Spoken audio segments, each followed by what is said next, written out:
Hello everyone.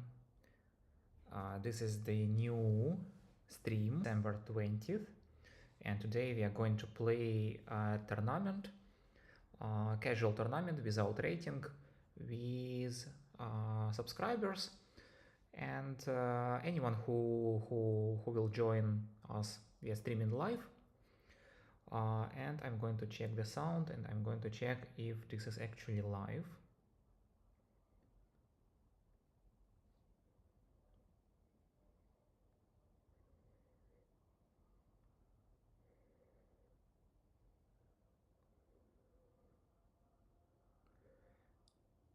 Okay, I think it is live.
Yeah, okay.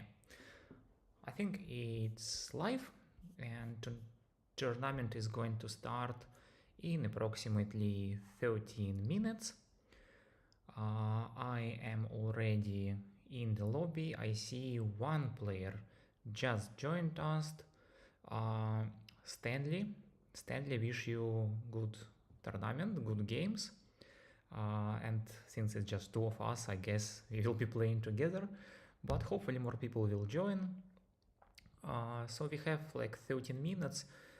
As a quick warm-up, maybe I'll just do a couple of blitz games right now, and then we'll come back around 6 p.m. To play with Stanley and other guys who will join us from the link I shared.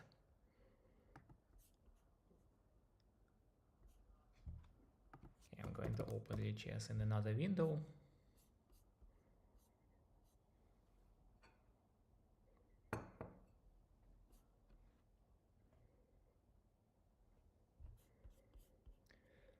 And let's play 3+2.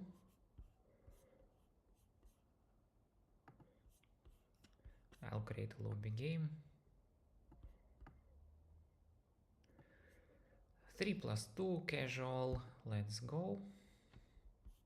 Oops, sorry, not 2+2. I just observed that. Okay, that's Ponziani trap. If now knight takes my e4 pawn, that would be mistake. So opponent is smart. He doesn't take this pawn. And then yeah, I will just take the pawn on d5. Okay, and let's just continue fighting for the center. We'll do some development. Opponent is attacking my knight. Let's put my knight over there on e5. Takes. And then probably if knight goes anywhere, I'll just take a queen and opponent will be without castling. If not, I'll just push the knight by playing c4. Then I need to develop my white bishop, castle, and queen side. That's my quick plan. Let's see what opponent is going to do. He's developing the bishop. Probably he's going to sacrifice, I'm not sure. If he's going to sacrifice, I take with king, and then it should be fine. So let's push knight somewhere out. It's very difficult to comment. Okay, bishop sacrifice is there. That's what I expected, to be honest.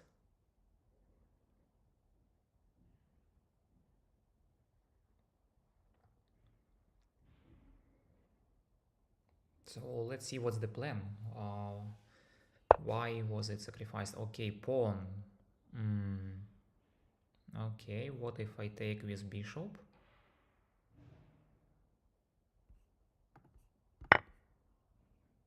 Just take with bishop. 40 seconds left.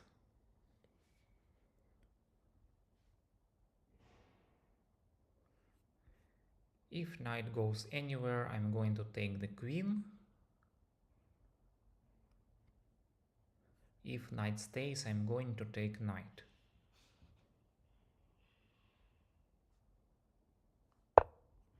Okay, I'm taking knight.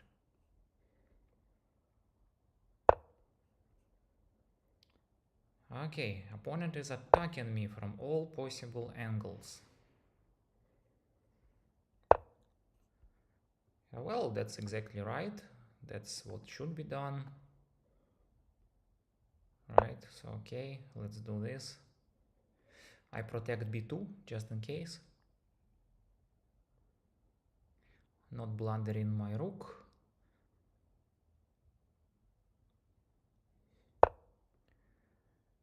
Okay, rook is going to be in trouble probably, so I need to protect rook. Then if he takes pawn, that's okay. I can develop knight, maybe.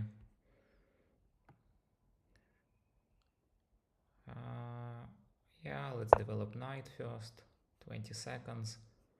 Then activate my rooks, hide the king. Okay, let's hide the king. How we are going to do it? Let's hide the king over there. Maybe h2 then, just in case h2, and activation, rook activation should be done. Attacking the queen, just in case protecting. Okay, attacking the queen again, and activating another rook. Takes.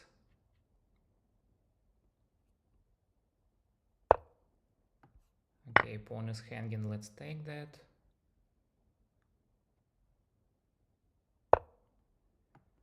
Okay, let's attack the rook.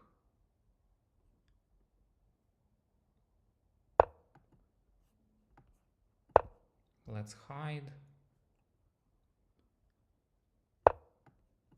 Maybe give some pressure to f7. That's what I'm thinking. Okay, he's not letting me giving the pressure to f7. 5 seconds. I'm not sure. Okay, let's go like this. 1 second. Oh my god.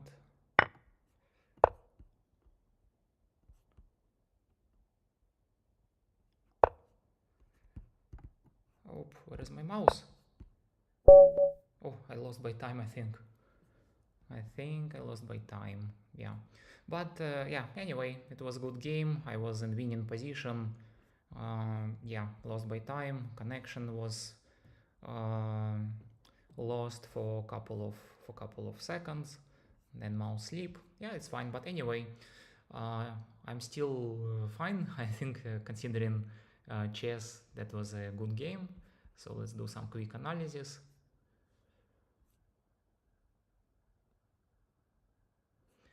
Yeah, my plan was then f1 and then queen takes f7, check, and then bishop could attack. So yeah, there was actually, yeah, it was completely winning position, as you can see. Checkmate in 8 moves, rook was hanging.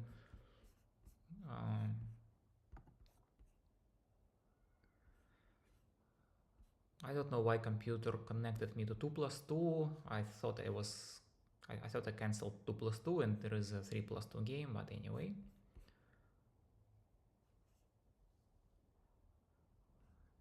Oh, 93% accuracy, 1 blunder. In blitz game like this, I think at my level it's acceptable. Let's see where was the blunder. That's okay. Okay, that was the blunder. Why it was the blunder?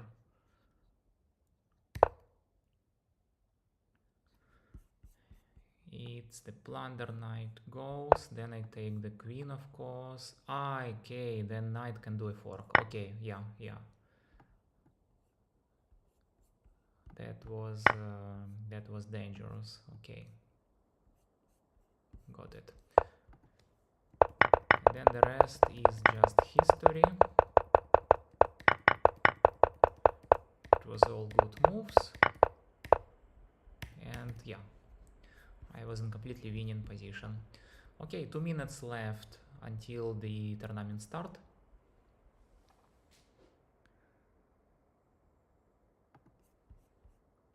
I think it was a great warm-up.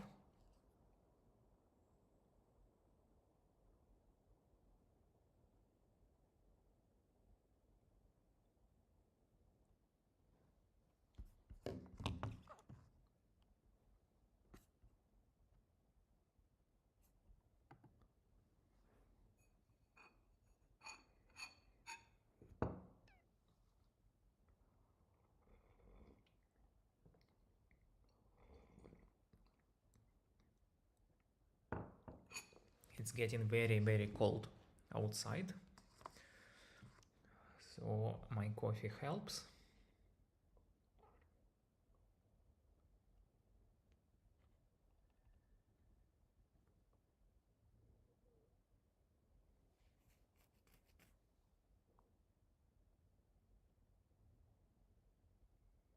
Level.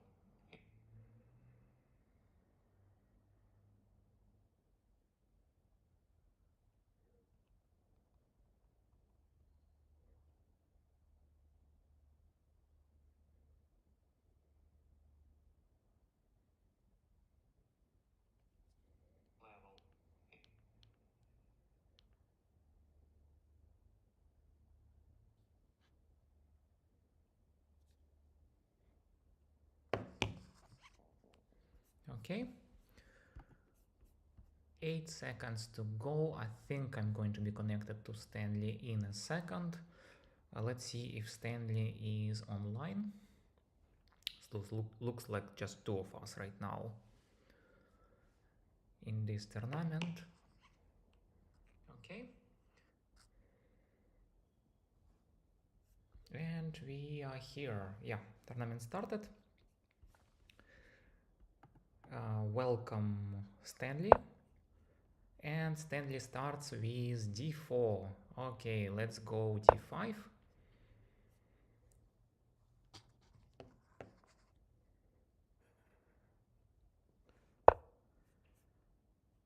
And let's play Stonewall for black.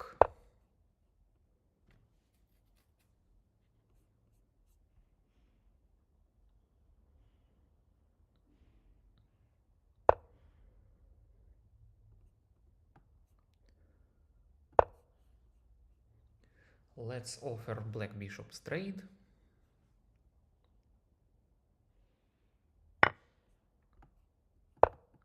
Oh, I did misclick. Oh, I should probably take mouse when I play. Oh, that's that's a horrible thing. I just misclick. Oh my god. Oh yeah. Okay, let's try to survive then. Yes. Misclick, yes, it's okay. Let's continue.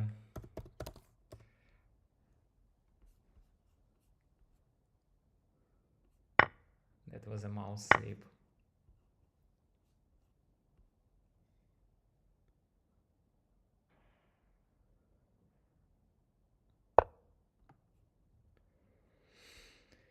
Okay, I'm not sure if Stonewall will work right now, but okay, let's stick to that and let's see. So knight f6, then castling, knight d7, and then probably knight e4, but for now knight f6 because yeah, queen can do check, I don't want check on h5, so knight should be there.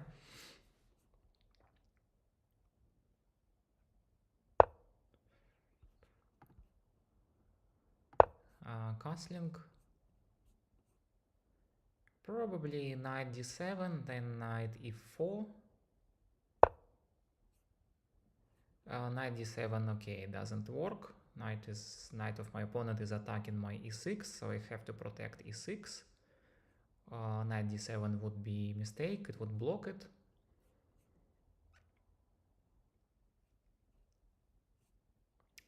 So I can play probably...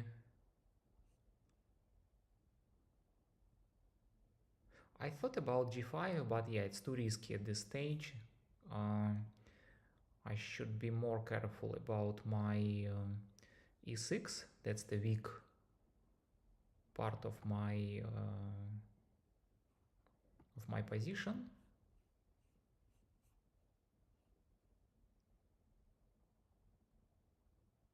If I play bishop d7, then queen can come to b3. Not really pleasant. If I play knight e4, then f3 can come.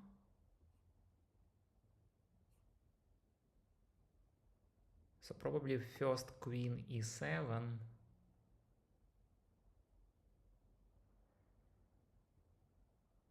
I think queen e7 first. Then knight d7. And then knight e4. And then if Stanley plays f3, I'm going to do check on h4. And then if g3, I play h3, something like that. But yeah, depends on what Stanley is going to play.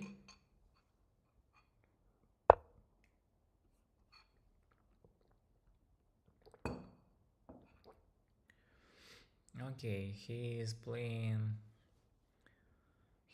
knight d2.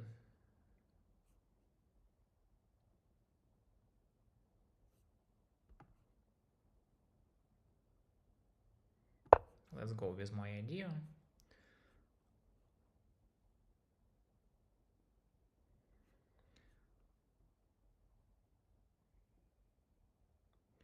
Yeah, my white bishop stuck.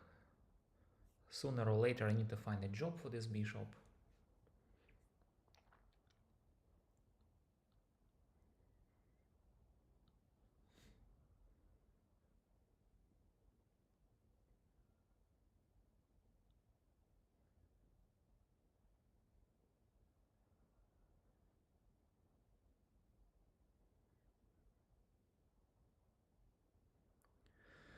I'm wondering where Stanley is going to castle, short side or long side.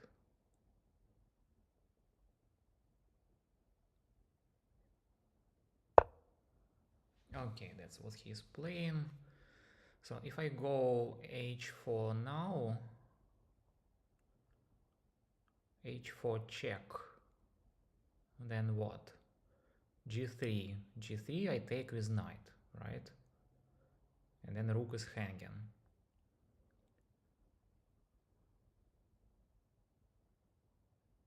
Otherwise he need to protect the king by playing king e2, for example. If e2,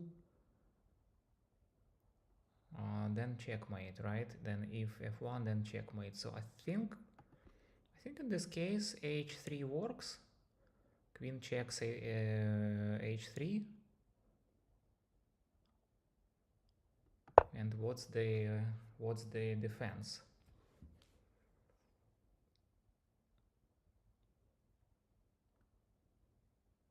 My knight is very, very dangerous on e4.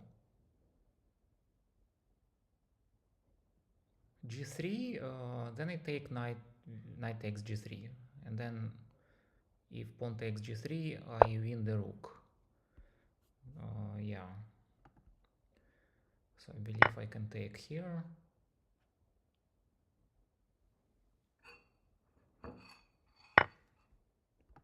And then check.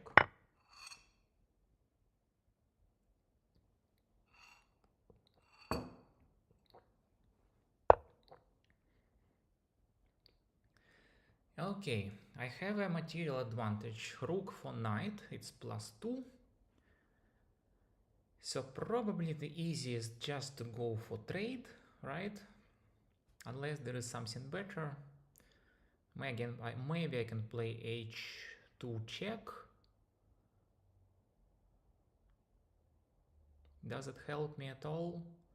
h2 check, then g3, win a pawn, or maybe just trade straight away.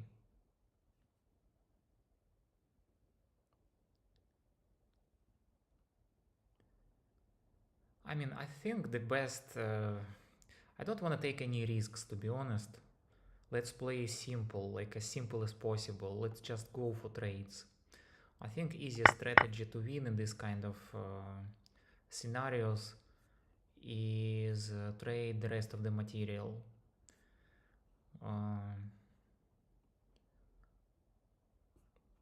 I need to trade knights, I need to trade bishops, I need to trade rook and win pawn endgame.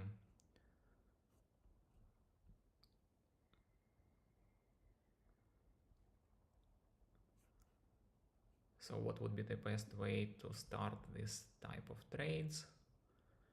Obviously, I need to develop the rest of my pieces.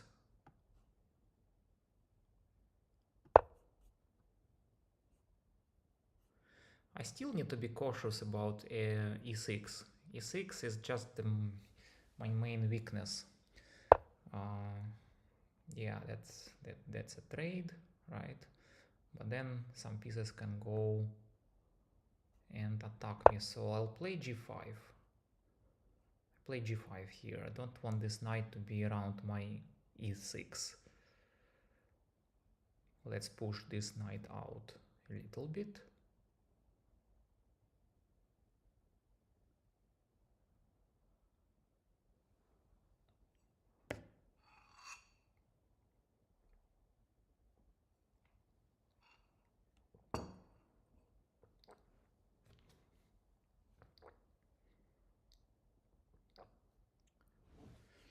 But you know, it's the most difficult thing in chess is to win winning position. So pawn takes, I take, then he will take knight, I take with pawn, like this.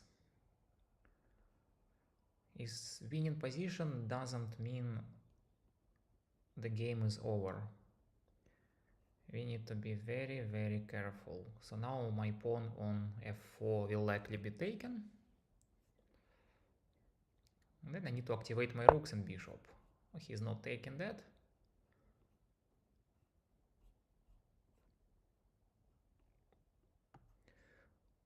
Let's get rid of the bishop first.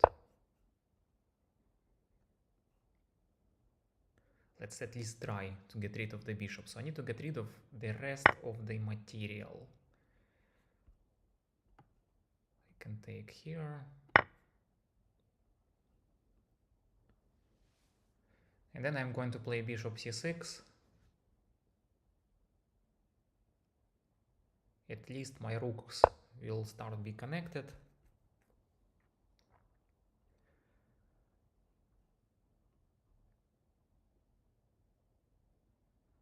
Okay, with check. I think I can go f7. It's just one rook, yeah, f7. Then if he will do check on c4, I'll just simply play a bishop e6. Something like that. And if you trade bishops, it's good for me.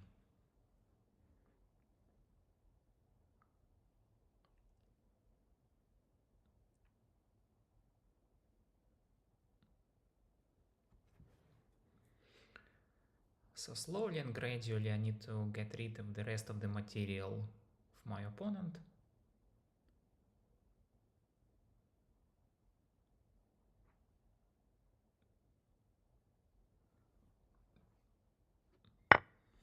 Okay, he takes, I take.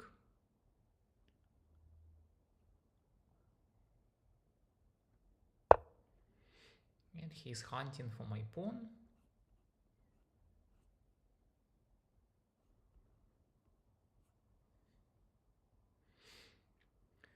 It's just +2, so we shouldn't just give material so easily. And we need to be careful about knight going to c4 as well. Knight to c4 would be a little bit unpleasant and dangerous, but for now I think it's okay if I just protect the pawn and then connect rooks by G line. Let's try that first.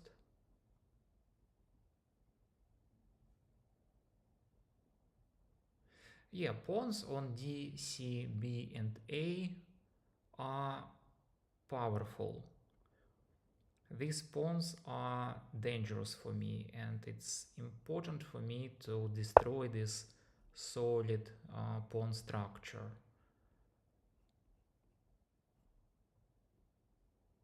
He's going to take my f4. I cannot do much about that, but I need to start destroying his pawn structure.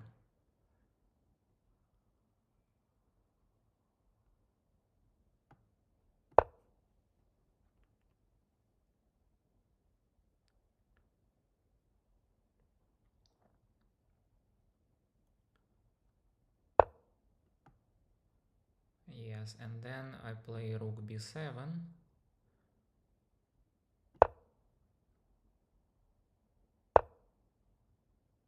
And then knight protects. And then probably I'll activate my rook on G open line.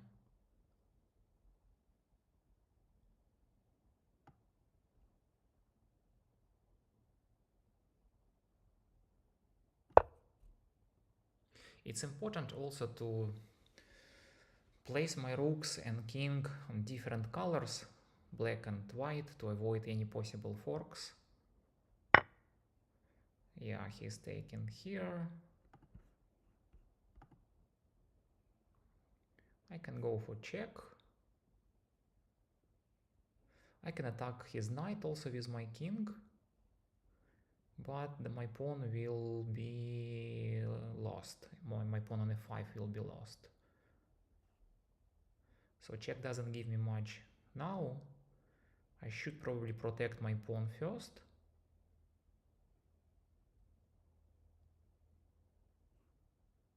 And then I can start attacking his knight.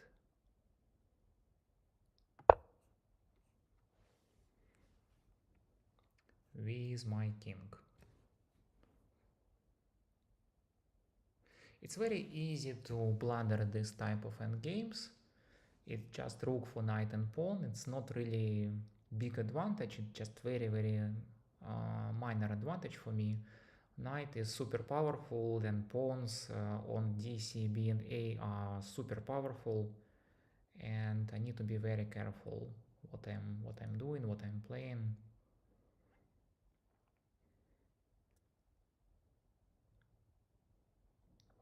My pawn on H also is good, so I can just start promoting my pawn for a queen.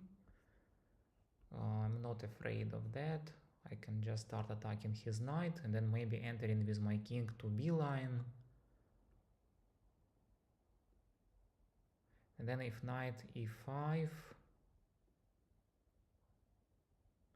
I can pin the knight. Or if knight e5, then I can just take with check. Okay, take pawn on b2 with check. So I think it's okay. I can do attack right now on the knight, because knight is protecting b pawn, and I need to get rid of b pawn. If I get rid of b pawn, then this dangerous pawn structure will be slightly damaged, and it's good for me. Like strategically, I think the most important now is to get rid of this very strong pawn structure. Okay, knight is protected.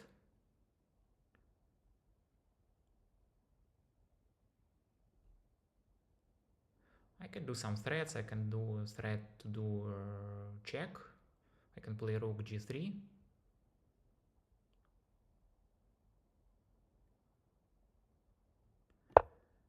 Then this pawn becomes pinned.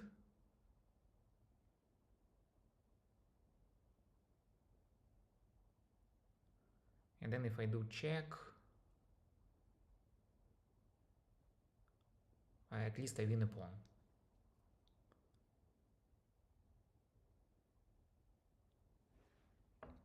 That will be +2.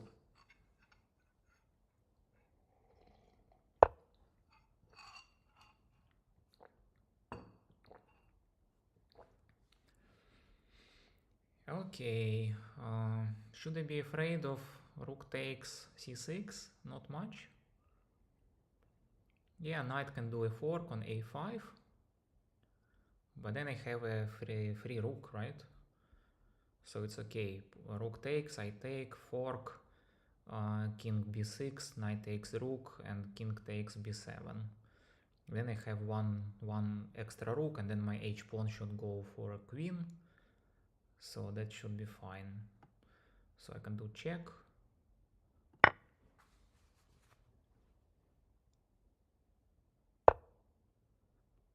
Knight protects with check. Oh yeah, I didn't see that. That's a interesting move. The problem, yeah, my king has no moves and I have to give up my rook. Yeah, interesting. Yeah, I didn't see that, but I can start working on the pawns.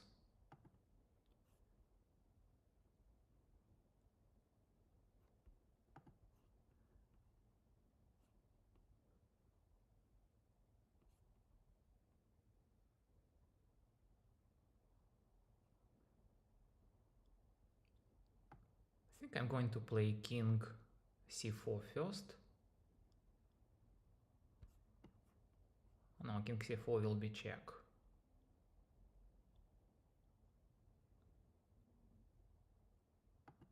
Okay, let's take it. Let's take it.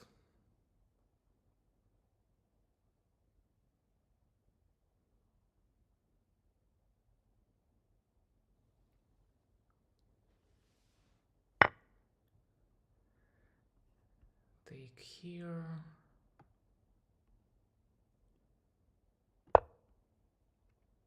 c4.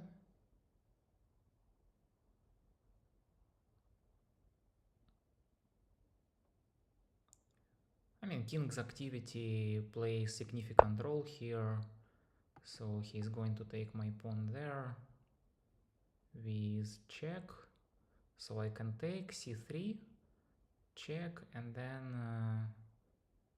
just be careful about d pawn. c3, check. I go. Yeah, I think it should be fine.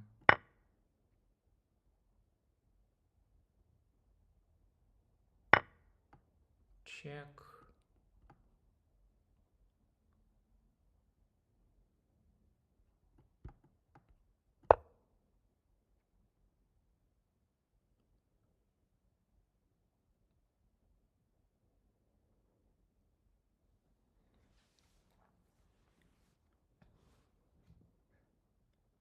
And now it's a matter of promoting the pawn to a queen first.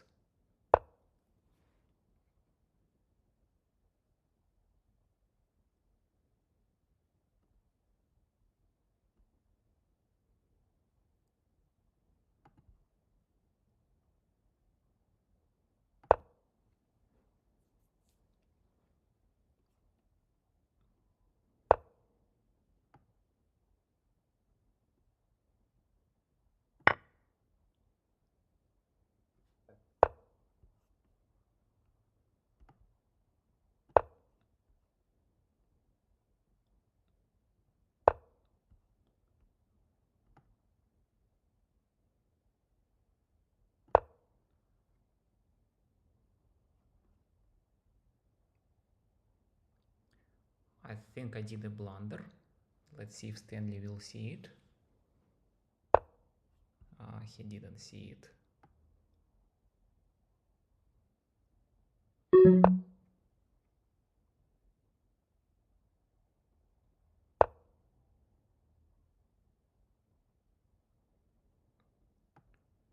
Yeah, let's make a queen. I don't see my queen. Yeah, okay, queen is there. And then simple one.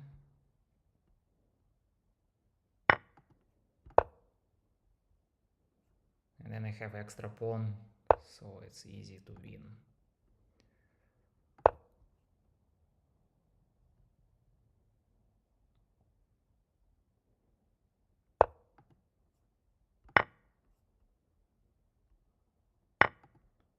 And then I make a queen.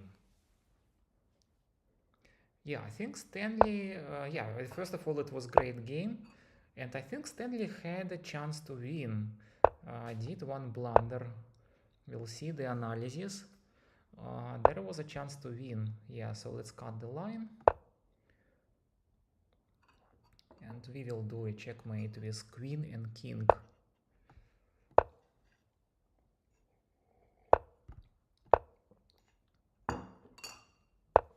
We will chase the king first with queen until it's cornered.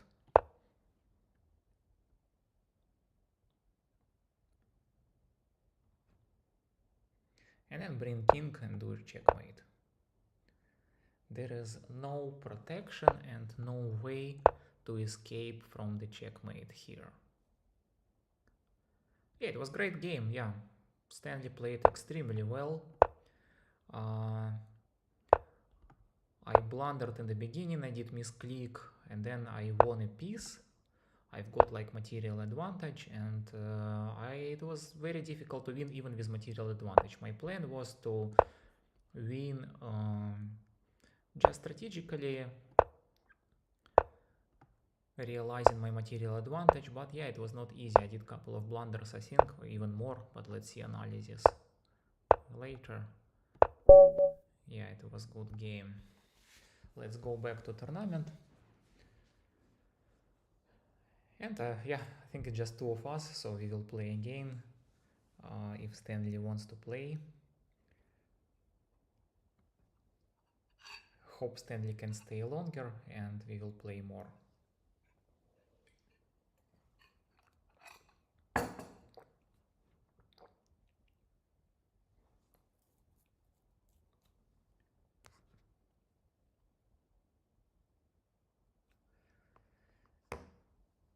Computer should connect us again.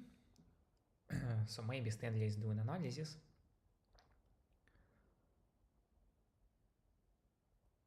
We can actually do it in another window.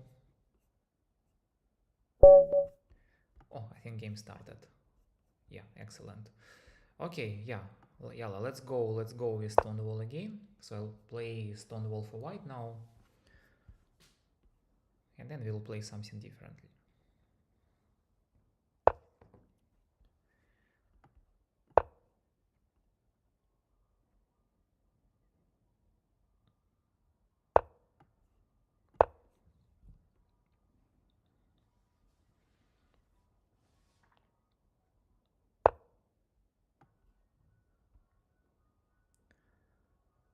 Okay, g6 is excellent move.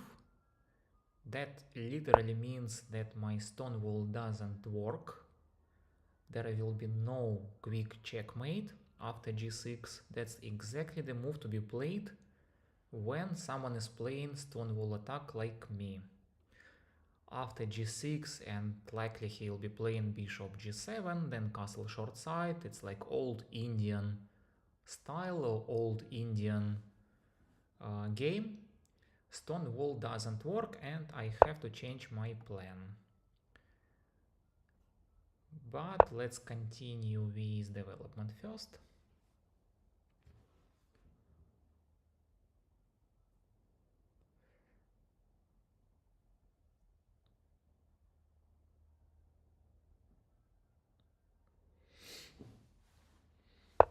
And see, yeah, bishop g7, then short castling.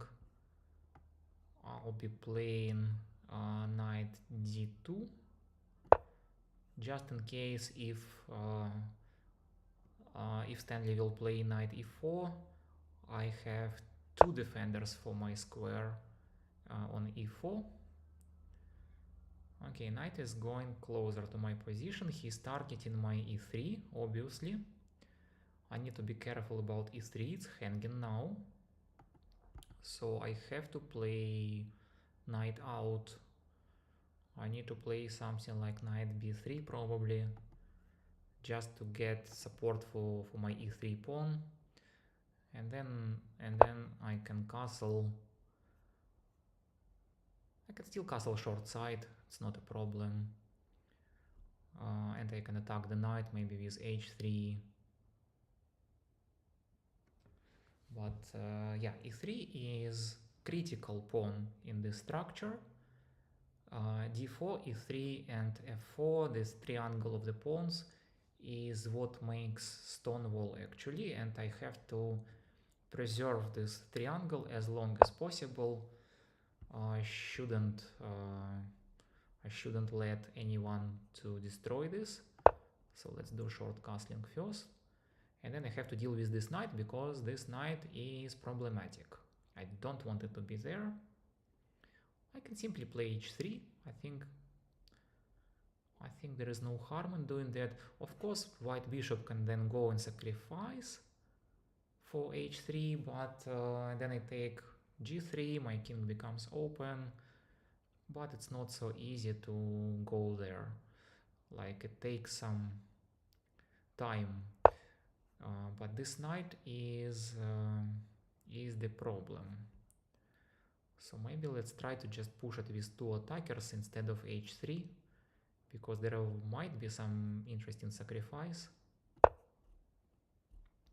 I'll bring two attackers on g4.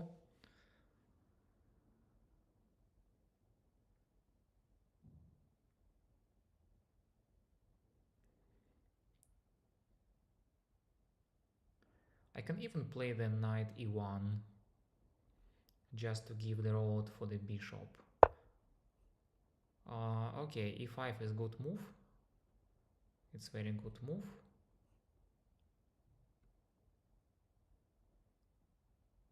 It's targeting my my triangle structure, but let's play knight e1 and then attack the knight.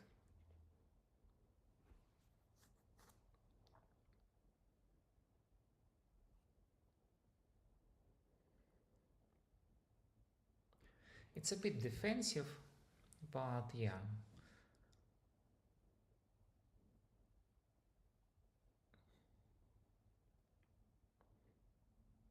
There are still checks possible always. Okay, Stanley is giving me his knight. Why? I think I can just come and take it, why not? It just, yeah, just a knight, why not?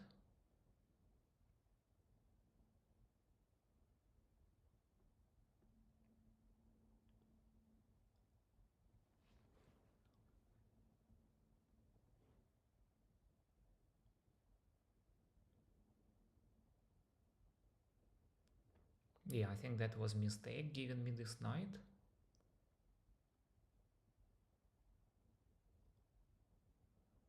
And then obviously bishop is hanging.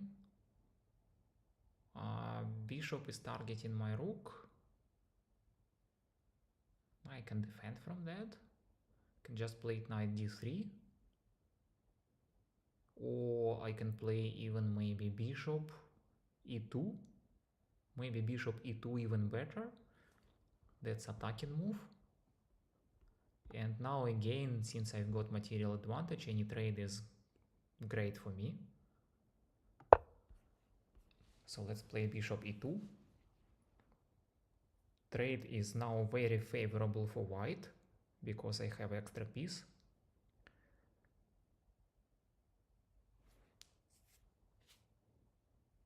And the line coming to black king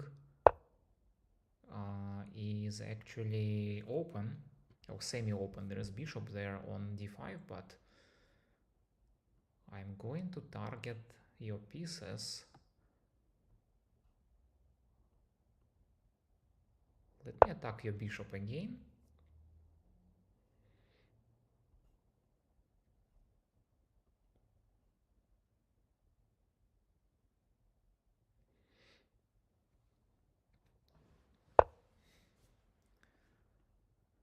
And let's see if I can force the trade. Yeah, bishop f3. Whether I take bishop or knight, I think both will be okay.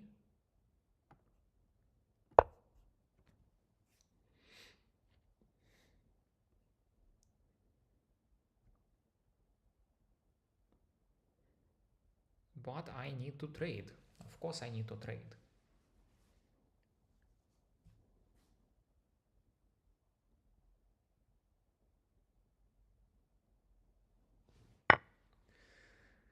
Okay, finally bishop is done.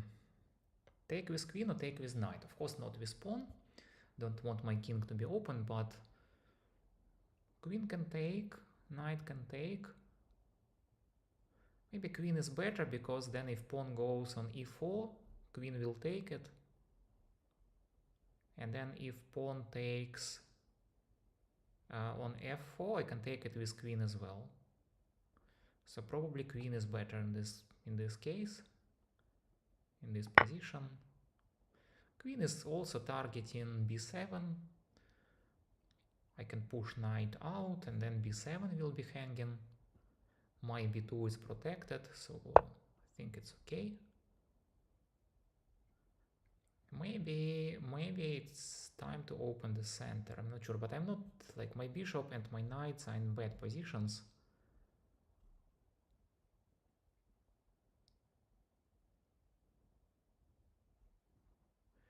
Yeah, so probably let's push knight out first.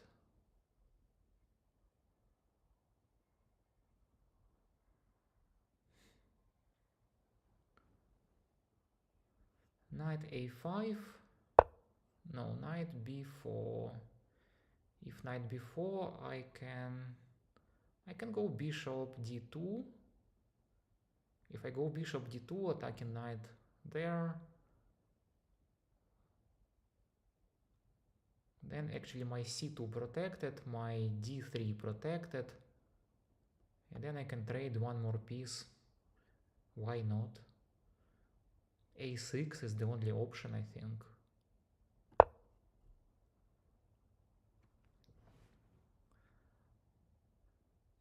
e4, pawn e4 is also interesting move. Let's see if Stanley will play e4. e4 would be probably strongest in this position, I feel, because then it will be very difficult for me to break this, again, amazingly strong pawn structure. Without sacrifice, it would be almost impossible. But then in this case, I'll probably play something like c5 and attack on queen side.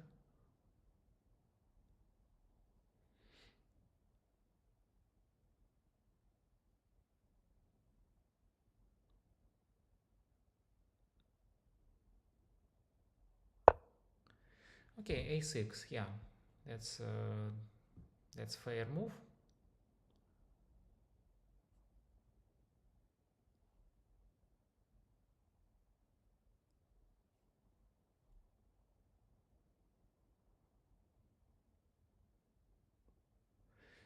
Yeah, and for me, I need to start activating my pieces.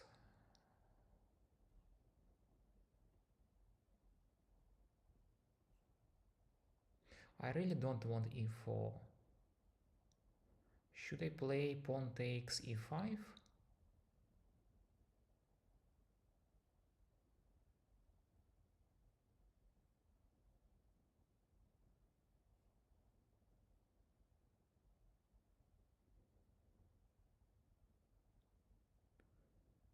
And then try to force trades. If I play pawn takes e5, then e5, and then I can play bishop c3. And then if finally e4, at least I can trade bishops. And then go with my activation of my knight and the rest of the pieces.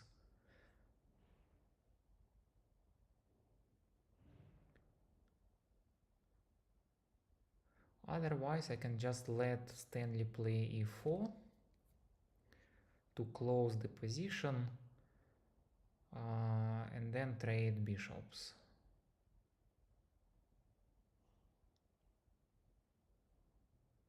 In this case, I can just go with my knight activation first, right? Yeah, I think let's play knight c2.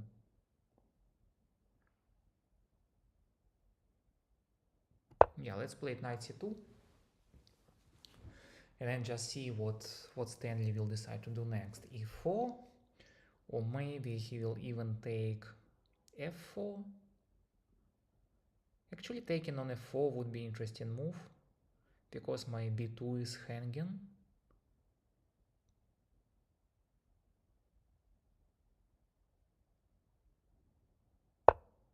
No, he plays differently. He plays c5. He's trying to close position.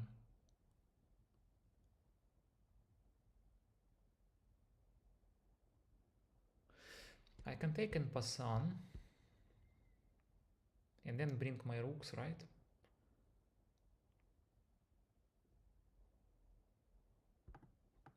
Let's actually take en passant and then activate my rooks. I think something like that.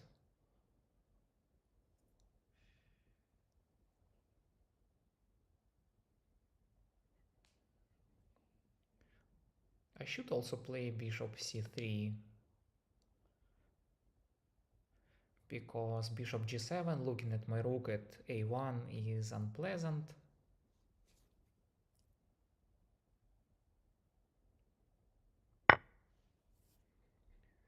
Okay, he takes. Pawn is on c6. It's actually very weak. I can attack pawn with queen, then attack knight.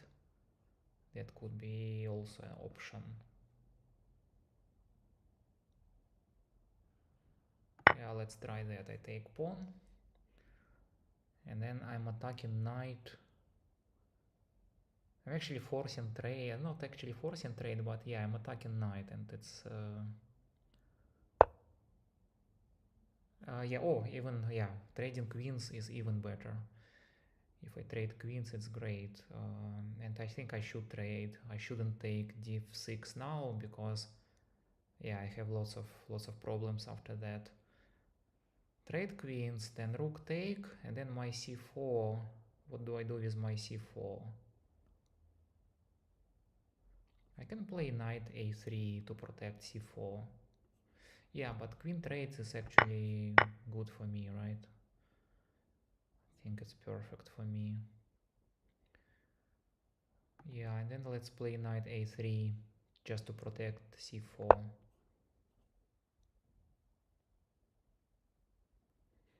And then rook c1, and then pawn c5, and bishop c3.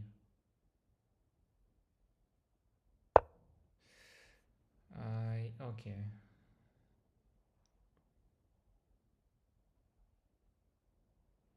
Yeah, pawn b2 is hanging, so whether I play rook b1 or bishop c3, but in my +4 condition, it's actually good to trade. So I'll play, yeah, bishop c3 just to trade these bishops. Any trade is favorable again in my case. And let's keep this moving.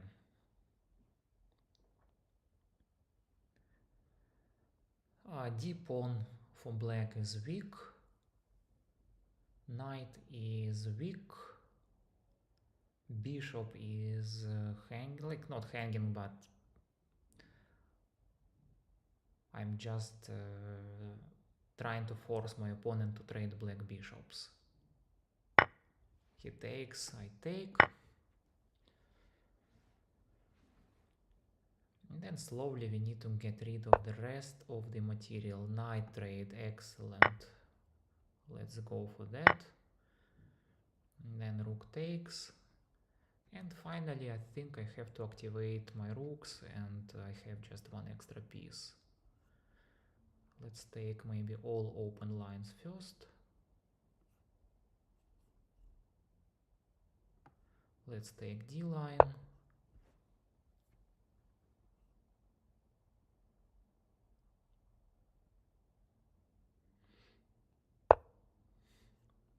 Okay. And then let's play knight b5, attacking both pawns. If rook takes c4,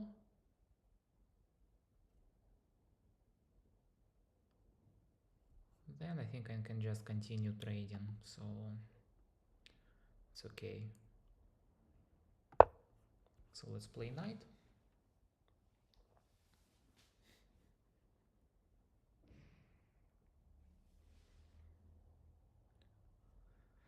Knight b5, targeting pawn on a7 and targeting pawn on d6.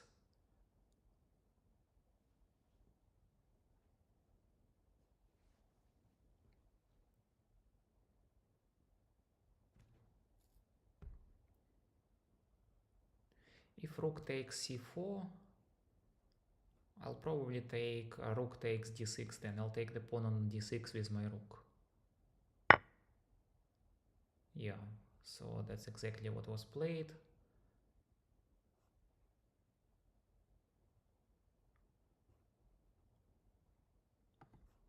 And then rook d6 looks fair to me.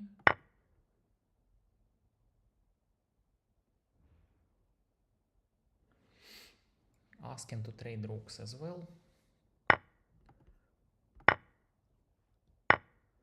And I have extra knight. And I just need to activate my rook, take pawn on A, and try to promote my pawn. Also need to be careful about possible checks. And pawn on e3 is hanging. So how do I protect e3? Because e3 is weak.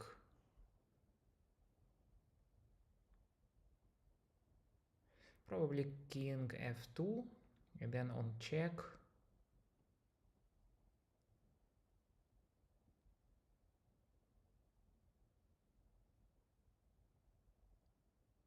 Yeah, e3 is the problem.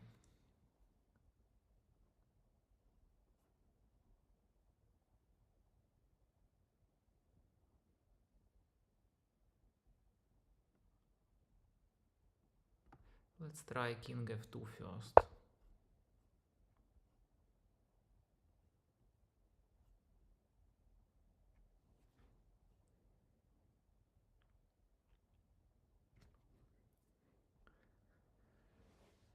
I mean, if I trade the rook, then it's the end of the game, but it's still possibility for Stanley to win this game. If he succeeds to take e3, then he has a chance to win. Okay.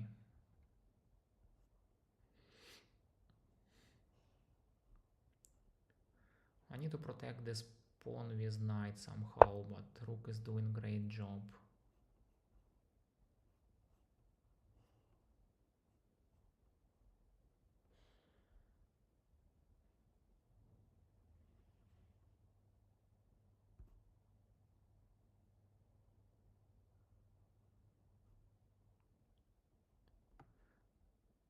Let's play h4.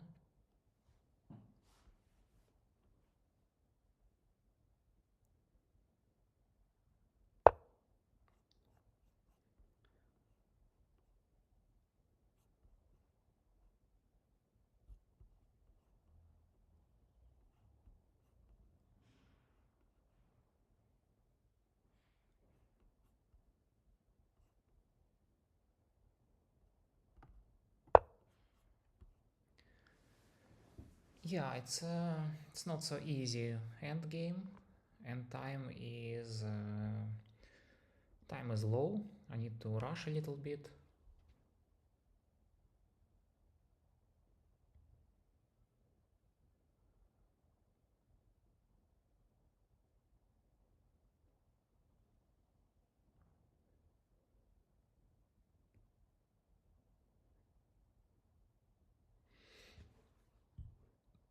Probably knight b5, knight d4, knight b5, knight d4. I mean, pawn should. Oh, he's playing that. Okay.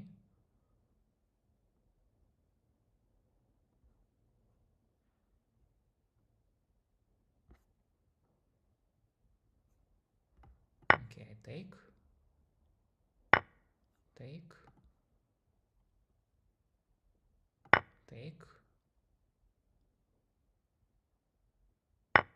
take,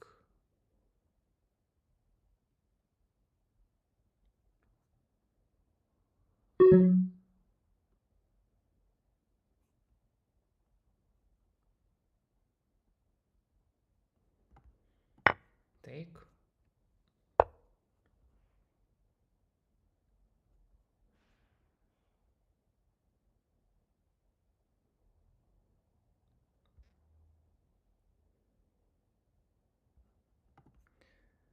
Let's protect.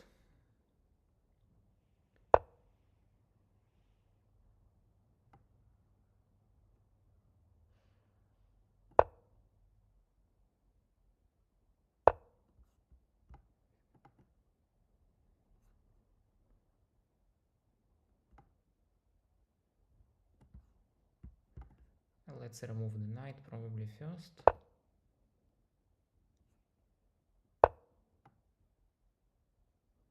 I can take the pawn, right? No, it's better to play f3.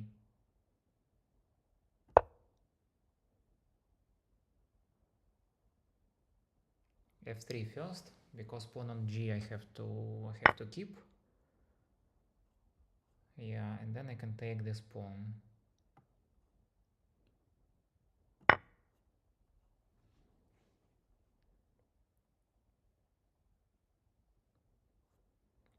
So like slowly I need to get rid of all the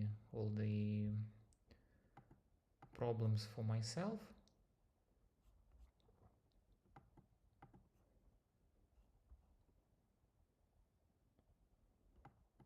Let's try that.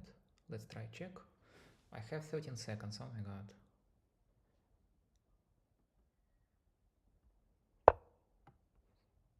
Let's take pawn.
Yeah, it will be hard to comment all these moves. I'm just trying to promote my pawns for a queen. Just need to do it gradually and carefully. Step by step.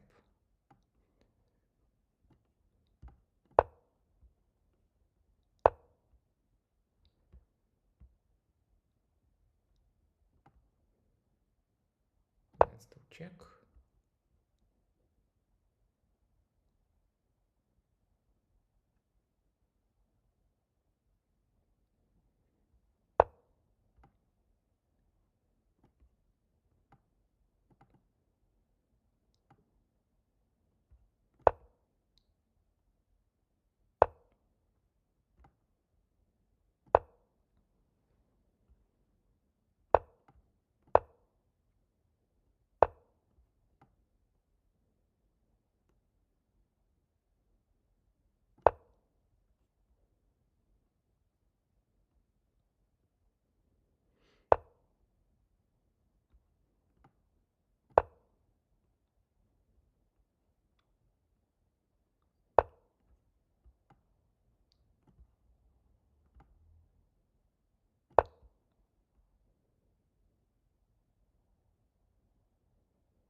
Okay, queen and king mate we did. Now it's time to make rook and king checkmate.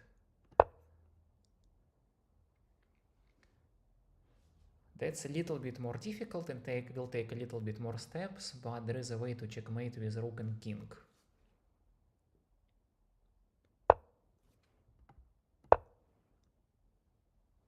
Let's see if I can do it.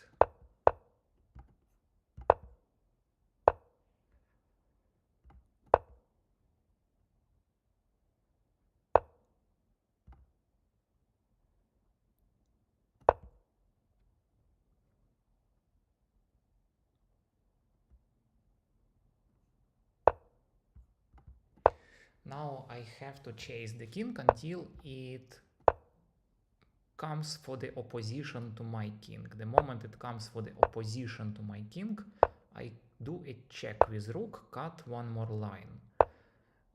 Now I have to chase it again.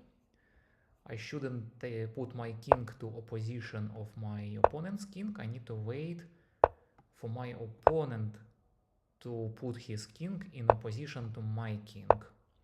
Opposition means that two kings stay in front of each other.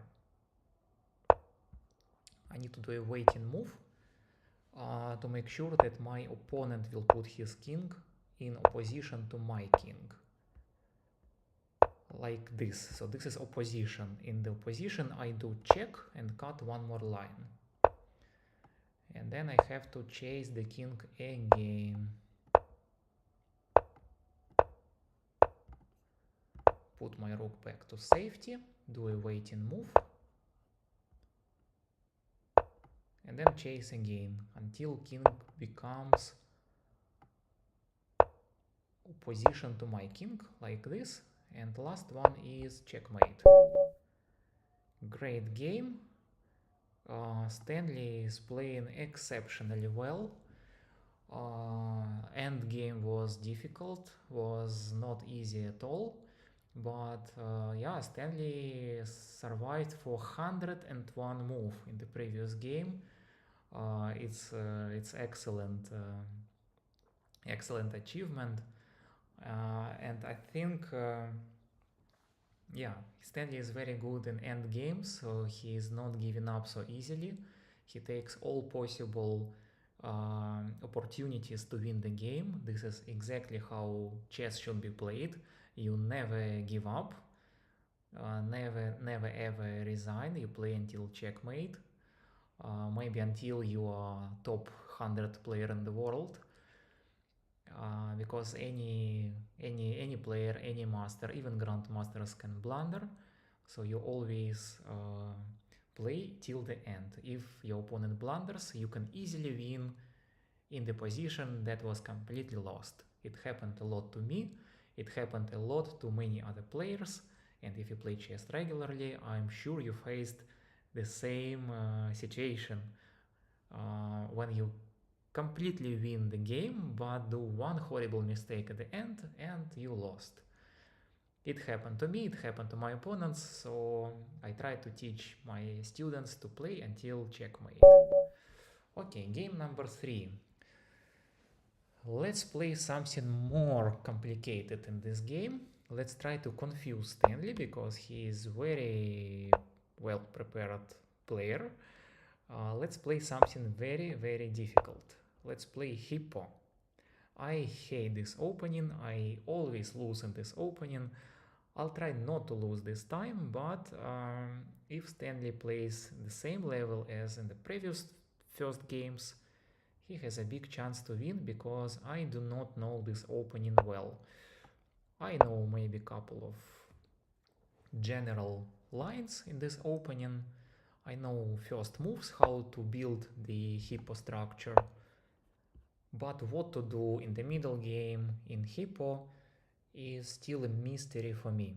So I'll just try to play it during this tournament, see if it works. If it doesn't work, excellent, we'll do analysis later and hopefully improve my Hippo for the next game. So I'm trying to build my Hippo structure.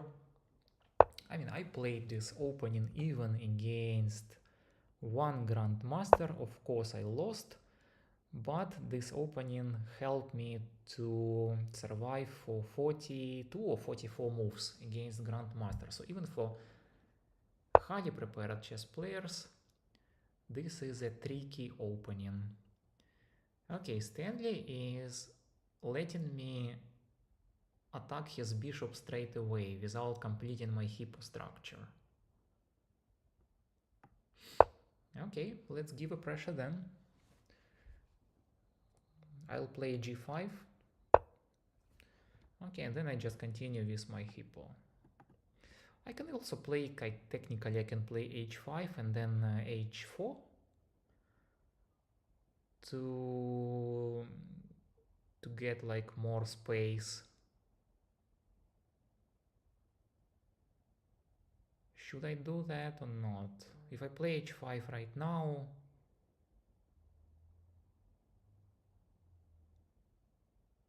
I think that's actually doable. Let's play h5.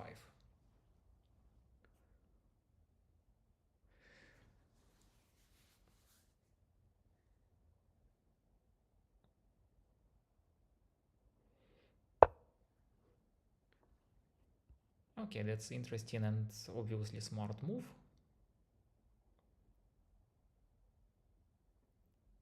If I play f6, pawn takes, I take g5.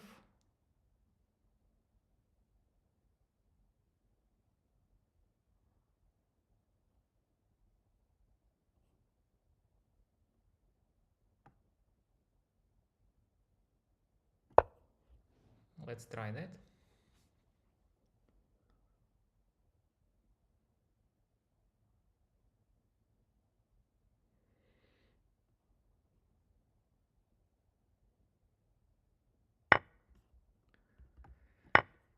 Takes. Okay.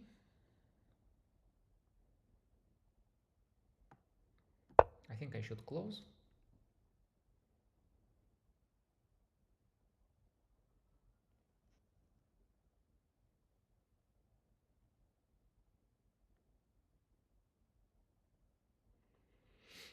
And then b6, bishop b7, something like that. He's attacking my knight. b6, bishop b7. His center is actually great, so he can attack me on the center, I think, but he trades bishop for knight. I have to take it.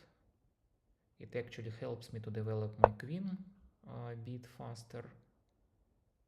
If I take the pawn, he takes, I take with queen, he takes with bishop on knight. Then I play bishop b7.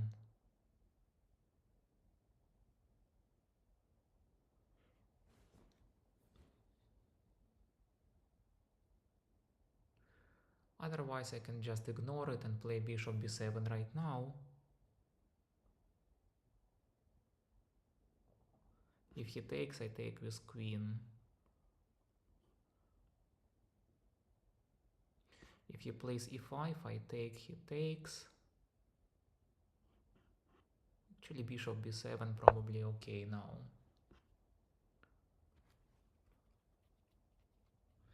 Because I need to play knight d7 or knight c6 and then castle alongside.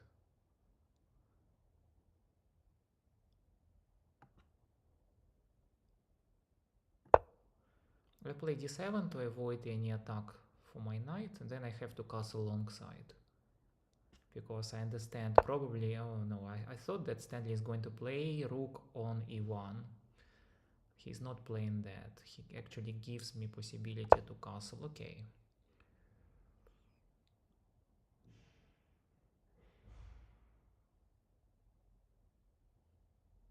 Okay, rook on h1 is in kind of trouble. So white must play bishop g2 at some point. If not now, I'm going to take e5, and then white will be in trouble. So bishop g2 would be probably best move in this position, but let's see if Stanley will play it or not.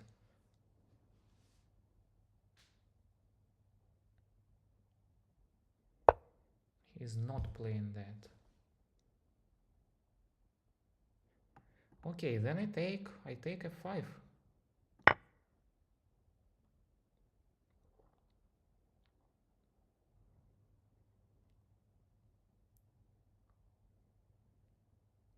What's next? If pawn takes, I take queen, rook takes, I take free rook on h1.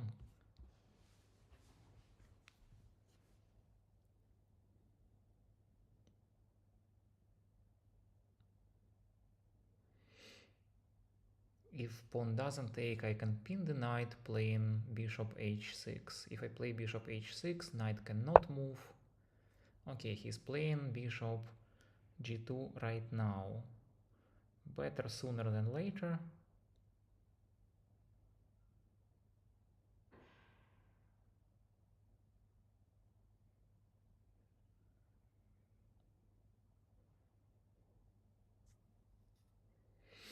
But maybe, yeah, let's pin the knight first.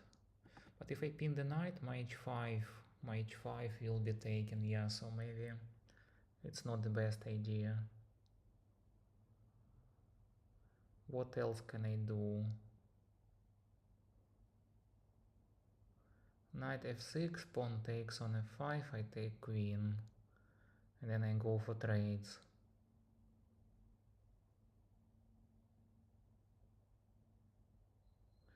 If I take pawn on e4, there are 4 defenders. I have 3 attackers. Maybe I should activate my rook on e8.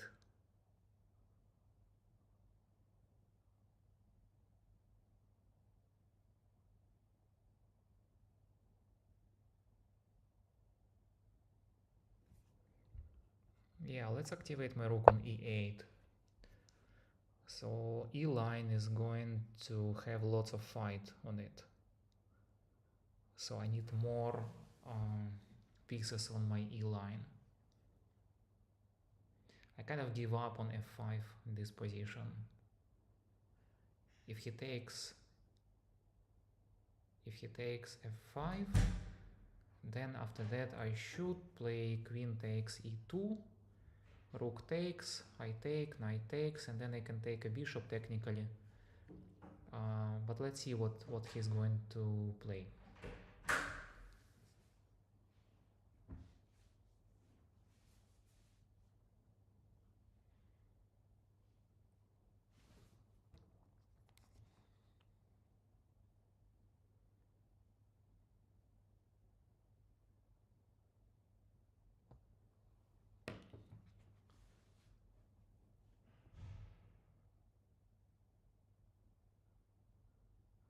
Because queen is the only defender for bishop on g7.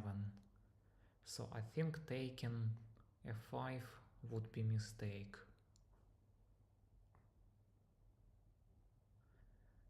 If I take with my pawn, okay, now there are two defenders, okay.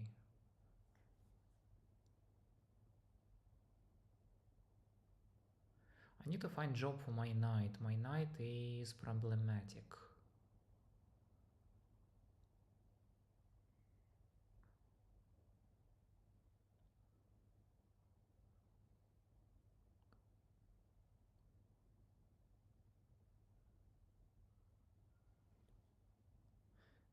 If he plays pawn e5,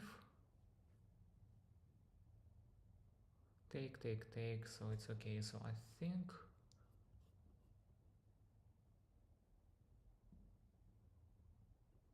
I can play bishop f6. He goes, I take, he takes, and I can take. Yeah, probably bishop f6 for now. It's kind of a waiting move, but maybe somewhere I want to play bishop g5. I want to isolate his knight, to be honest, on d2. I want to pin his knight, because this knight is doing great job on like giving some support on e4. I should isolate this knight.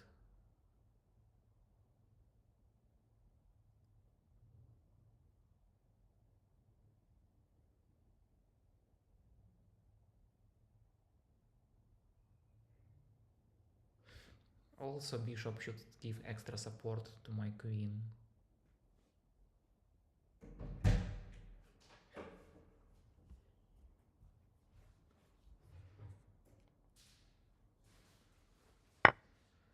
Okay, he takes f5. Let's see. I don't like if he will take me with bishop b7 with check. I need to be careful about that. So if I take queen first, he can do check, I take, he takes, I take. Yeah, I think it's okay. Queen. I should take queen first.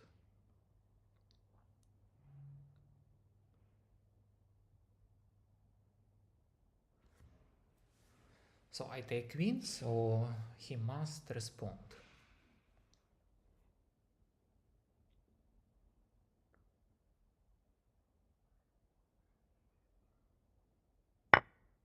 He takes queen, makes sense.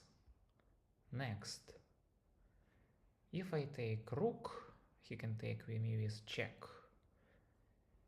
I can take bishop, he will take with rook, and then I can take rook. So question is what's better.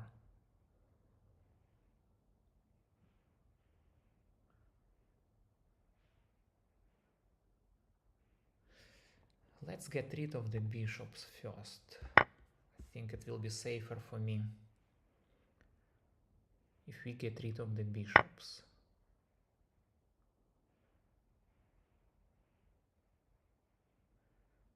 Okay, then knight on G is completely blocked. I can pin his knight on D.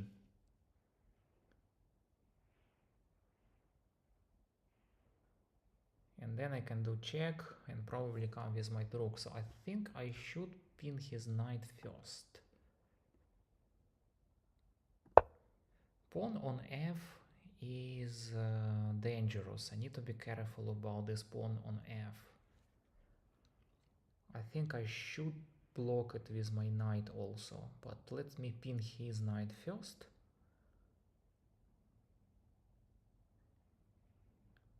If he will take my rook, I take rook, the line is mine. And then I should play knight f6. Because currently my knight is not helpful. Rook takes, I take.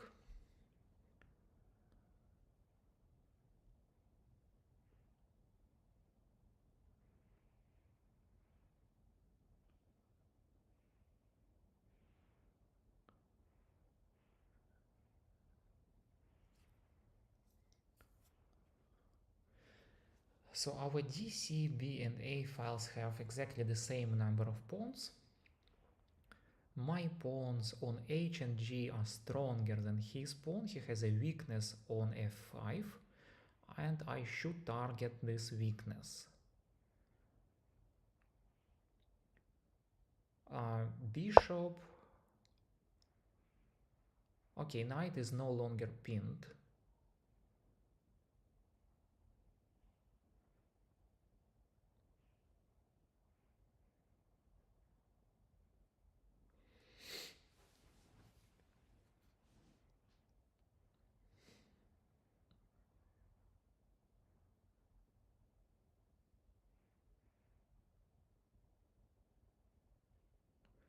How do I take F5?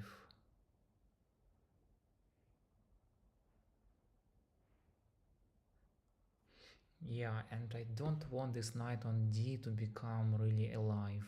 It's dangerous.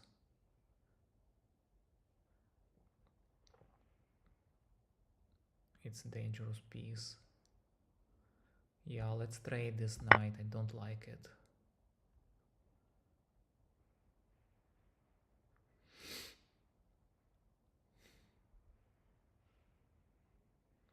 And then obviously knight f6, because my pawn on h5 is weak and his pawn on f5 is dangerous.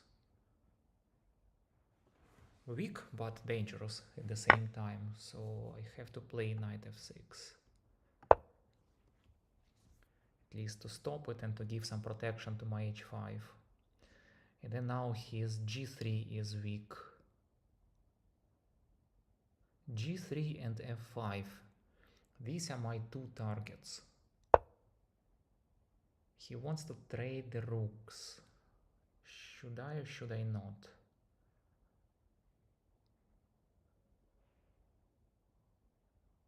Probably not now. If I take, his knight becomes extremely powerful. If he takes me instead, I can protect my rook with d7, king d7. King d7, then he takes, I take. Then I can play knight e4 to attack his g3. How to protect g3?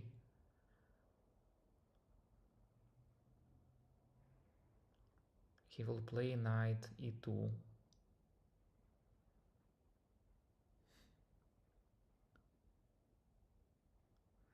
Maybe I can give extra pressure to his f5.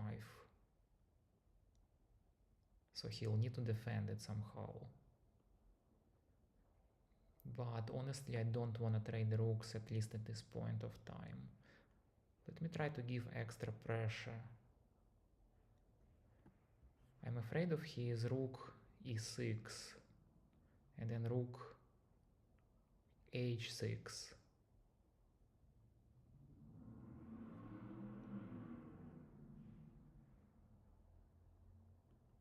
But anyway, yeah, let's not trade.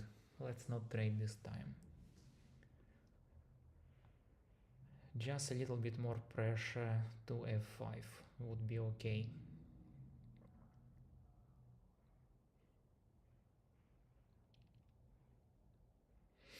And also king's activity plays significant role. I need to activate my king, bring king closer to the center.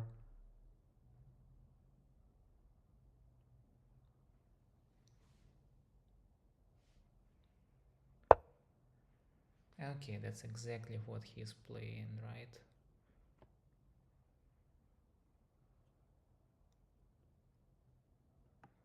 I can bring king closer. And then I can technically I can trade, but on my conditions.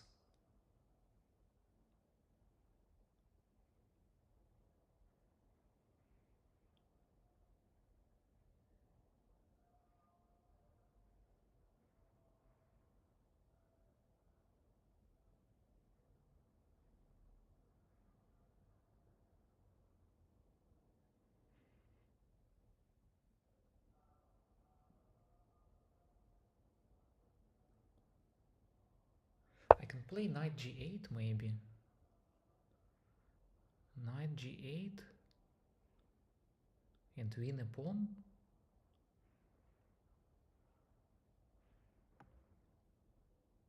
Let's try knight g8.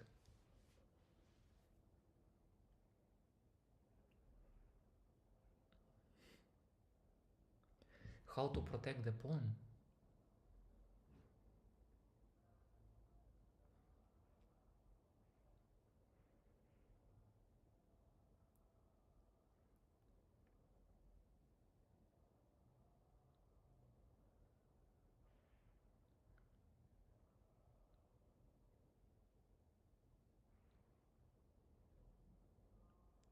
Because if I win f5 and if I win g3, that's it.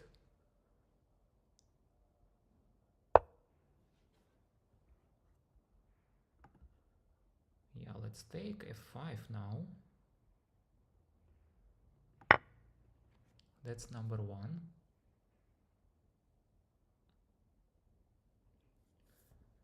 And I just need to win g3. If I win g3, it will be very difficult for Stanley to survive.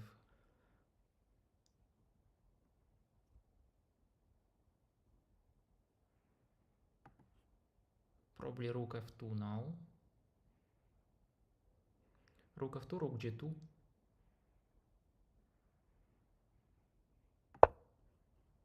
Let's try that.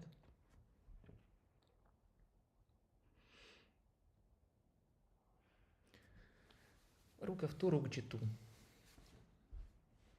And then rush my pawns. And also I'm giving some pressure to b2 and a2.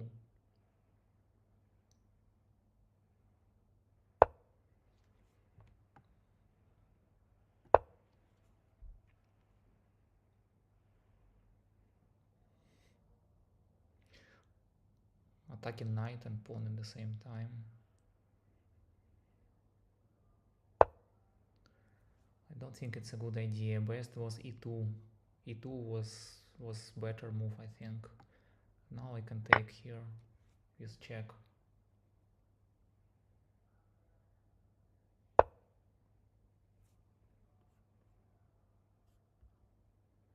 Okay, and then just rush my pawns, right?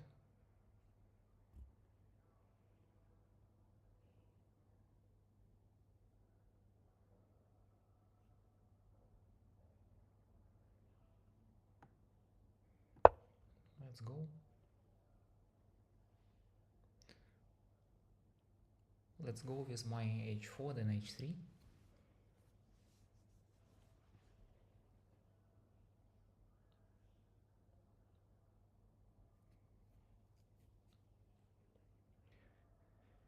h4, h3, h2, h1. Also my rook is blocking pawn on g. That's not a good thing, but it's pretty easy to remove it from there. I have some choices.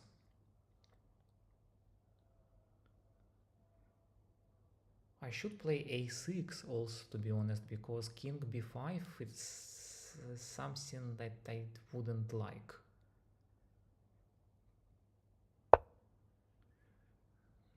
Okay, let's pin the knight.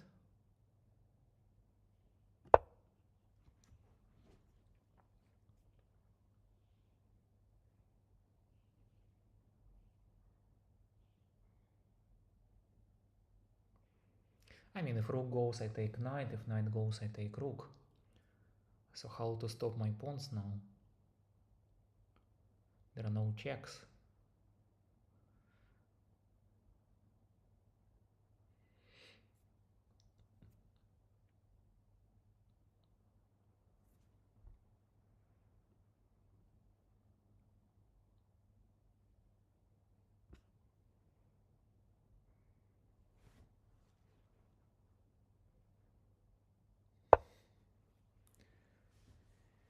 Okay, I can take knight. He takes pawn and attacking my knight. I can play g3. Rook g1 is actually a good move. I like it. I take knight. He takes pawn. I take pawn with check. I can just safely play h3. Then he's going to take g4 anyway.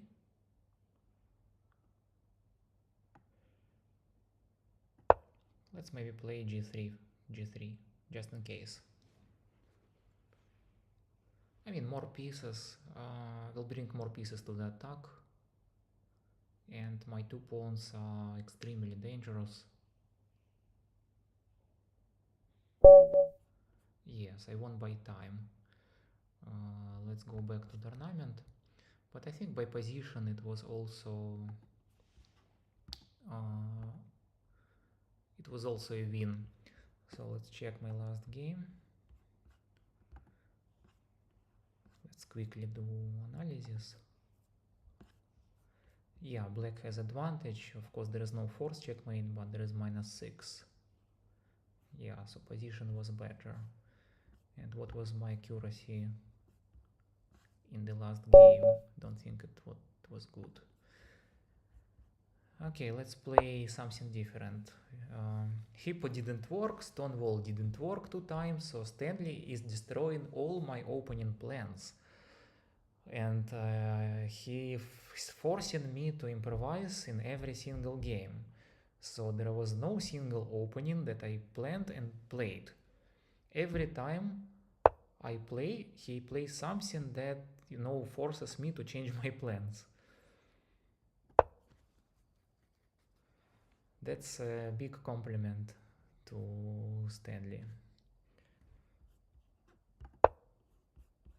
Okay, my accuracy was 87%, no blunders. Okay, that's not bad. Okay, Ponziani. I play c3.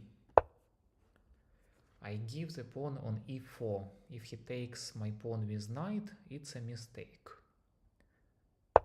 He doesn't take my pawn on e4. I give Stanley one more chance to take it. Please take my e4. It looks like free. And he eventually takes it. Then I do check on a4.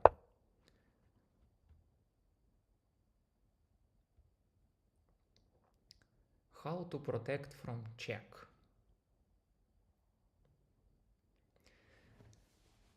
He can protect with queen, with bishop, with knight, but the knight on e4 is stuck and I won the knight in the opening. This is classical Ponziani trap. Also now b7 is hanging.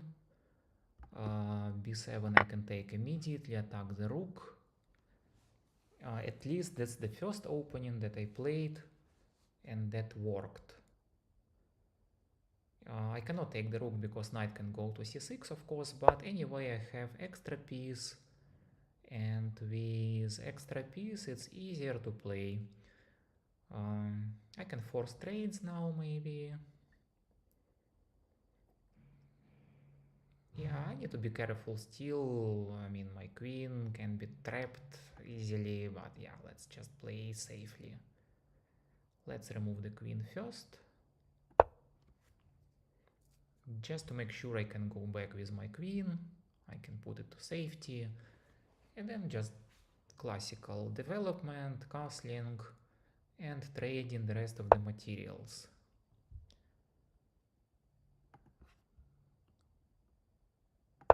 Let's force some trades.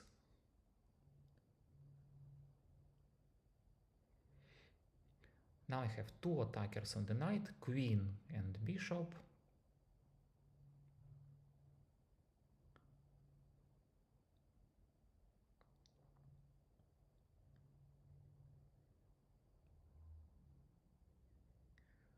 Knight can go back to b8. Attacking my queen, I think that would be best. No, he doesn't.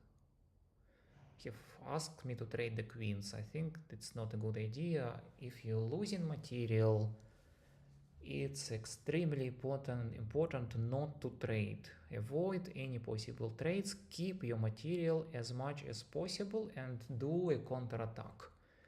Immediately with all material that you have to go for counterattack. Trading queens actually makes my game a bit easier. So I can take queen and that's done. Queen is the trouble, that's my problem, so I get rid of one of the problems. Now I can take the knight. I can actually keep it because knight is... I can say pinned because bishop is behind, right? Bishop has no support, maybe I can even keep it for later. I can castle first, keep my eye on the knight and on the bishop, play d4, then develop my black bishop, develop my knight on d2, something like that. I have extra piece, so strategy is exactly the same. I have to trade all the rest. But I'm glad at least this time Ponziani trap worked. At least one opening actually worked. So I take knight. Right, then my knight is hanging, but there is no queen. If there is no queen, I have no problem if bishop takes my knight. I take with g-pawn, it should be fine. If there is a queen, then it would be dangerous. But without queen on the board, yeah, now any trade is great for me. Okay, my opponent doesn't trade. Then it's time to continue development.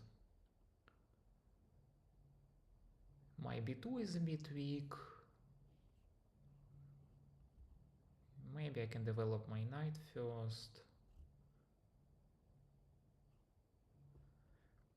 The question is just how to trade faster. That's it.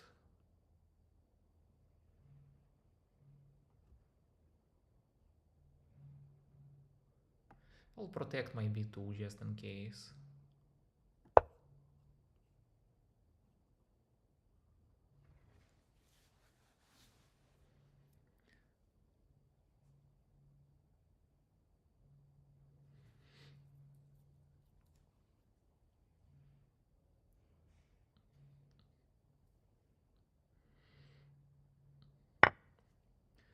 Bishop takes, I take. Again, if there is no queen on the board, it's okay. If I take pawn, my rook can be trapped. I need to be careful. If I take, bishop takes, how to save my rook? So it's better to play probably bishop b2. And then bishop takes, I take, and I force one more trade.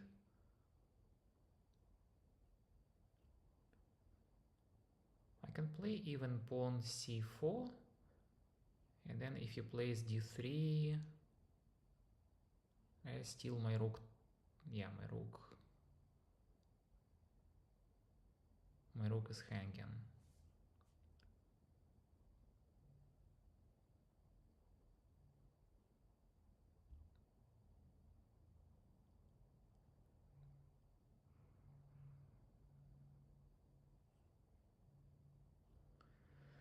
Yeah, again, Stanley is doing a really great job.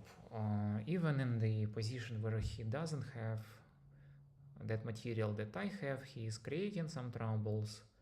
He is finding some opportunities. This is exactly what he should be doing.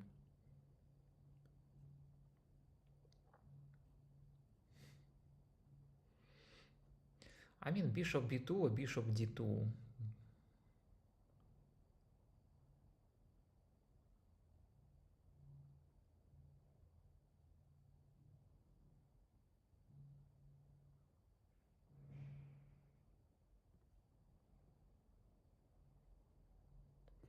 Let's play d2.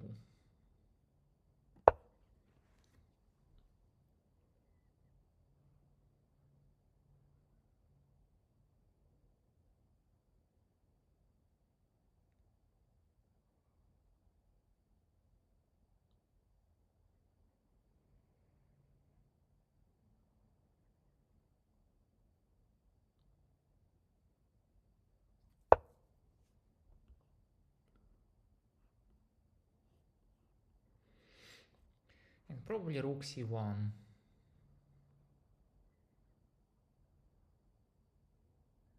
Because if I play knight a3, now he can take. And then what?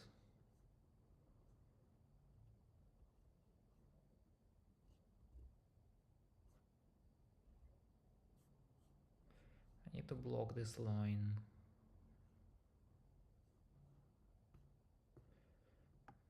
Yeah, I think rook c1 first.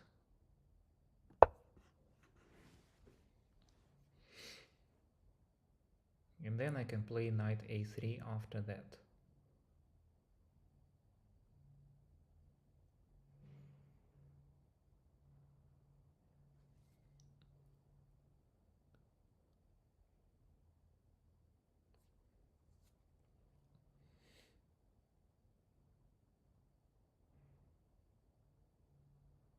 I can even take pawn now on d4. If he doesn't take my c3, I'll take him on d4. And then bishop takes, I play bishop c3, trade the bishops, and then activate knight. I think it's also sounds like a plan.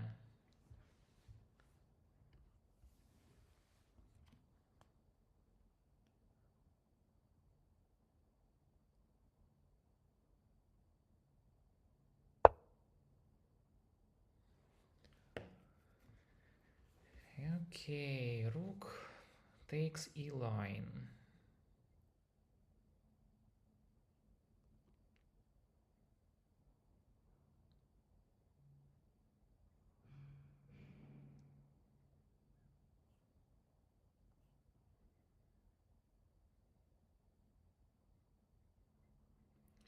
Take pawn, he takes with bishop, I play bishop c3, then rook does check, I take, he takes, I take. I think it should be okay. If I take pawn, rook does check, I can take with rook.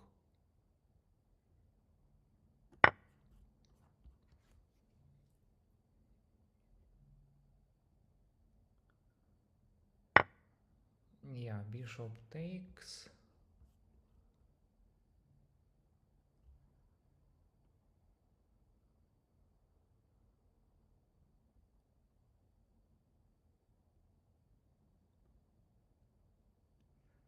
I need to bring my knight, probably knight c3 and then knight d5. Knight c3, if check I take. But my rook is going to be attacked, right? So knight c3, because now rook is under attack. Have to block it. I think knight c3 is okay.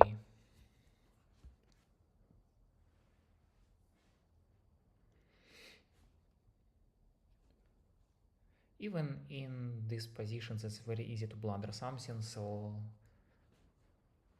I'm glad that it's it's a rapid tournament, it's not a blitz. If it's blitz or bullet, it's just, yeah, much more difficult to calculate all of this, having very much limited time.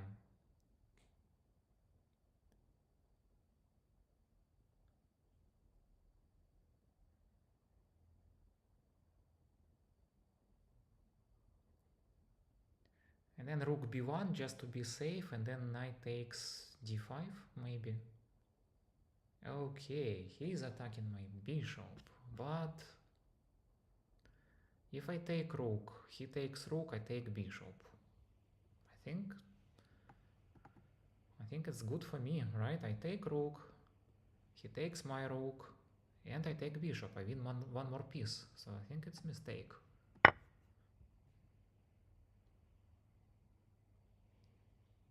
I'm +7 now. That will be if he takes rook +2 and then I'm +5, so I'm again like +2, but +5, sorry, I'm +5 now, and I'll just have 2 more pieces instead of 1, so I think that was mistake. Maybe Stanley didn't calculate this defense. But now it's even easier for me to play. Just need to trade rest of the material, and it's completely winning position. But knowing how Stanley is playing, guys, I need to be careful. This rook alone can be very dangerous for me. Let's attack it.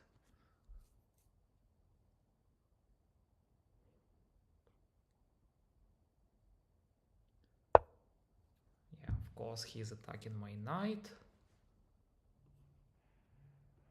I'll defend it with my king.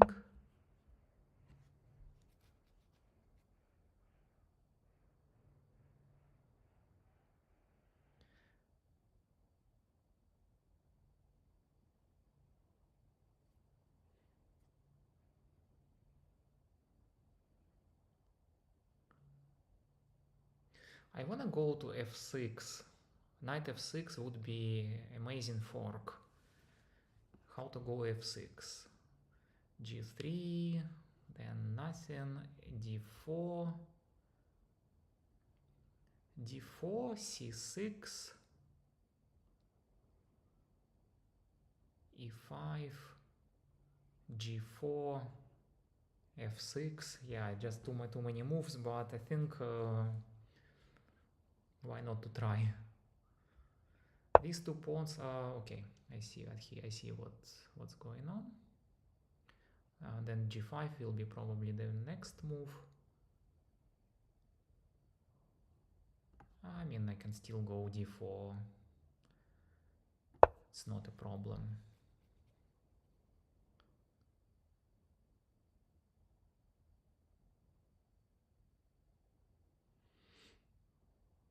If pawn g5,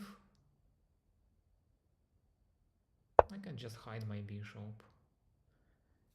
His rook is going to go there. On c8. I can just activate my rook on e line. If pawn c5, then again I have lots of options to go back, but I think I should take e line right now.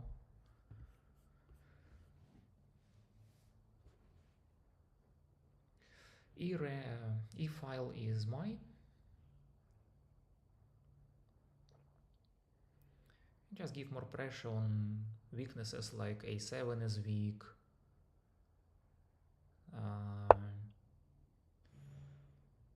F6 is weak. C6 is weak. I can play rook e6.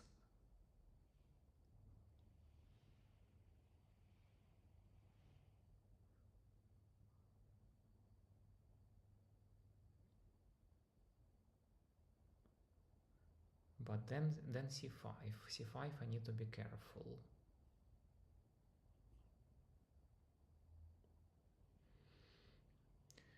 Maybe we can play bishop e3 to attack then weak a7.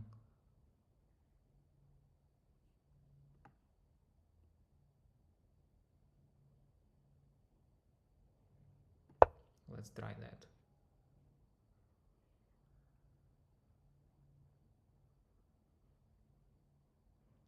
Because pawn on c and d are connected, and they're a bit of a trouble. If I play knight b5, I'm targeting, of course, d6. d6 will be the end of the game. So Stanley should see the fork on d6. He doesn't see fork on d6. Then of course I play knight d6, and yeah, that's it. After this move, there is no way to survive, unfortunately.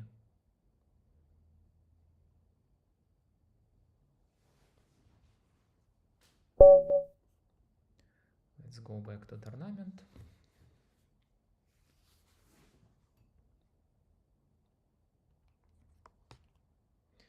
And we have around slightly more than 15 minutes left, so maybe we'll play one last game and we'll finish with that.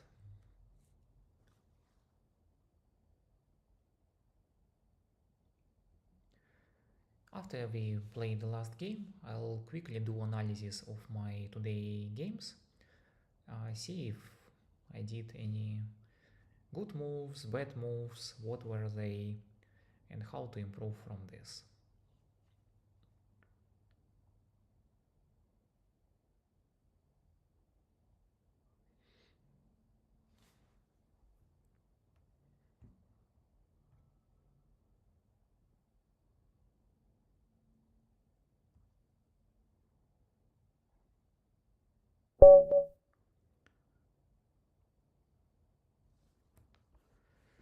Okay, last game. Let's try Hippo. I really wanna play Hippo. Hopefully Stanley will allow me to play Hippo this time.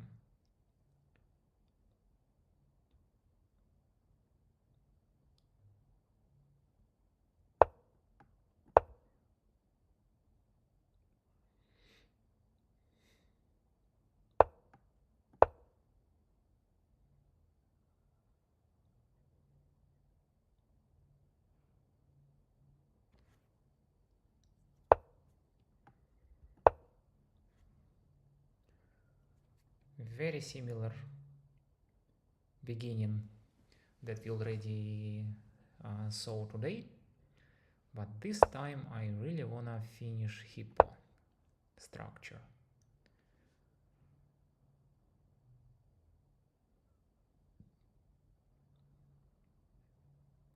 Bishop b7,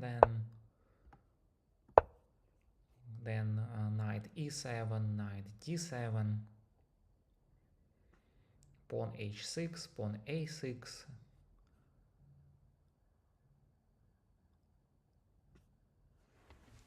and we'll decide where to start our attack. So knight e7, then knight d7.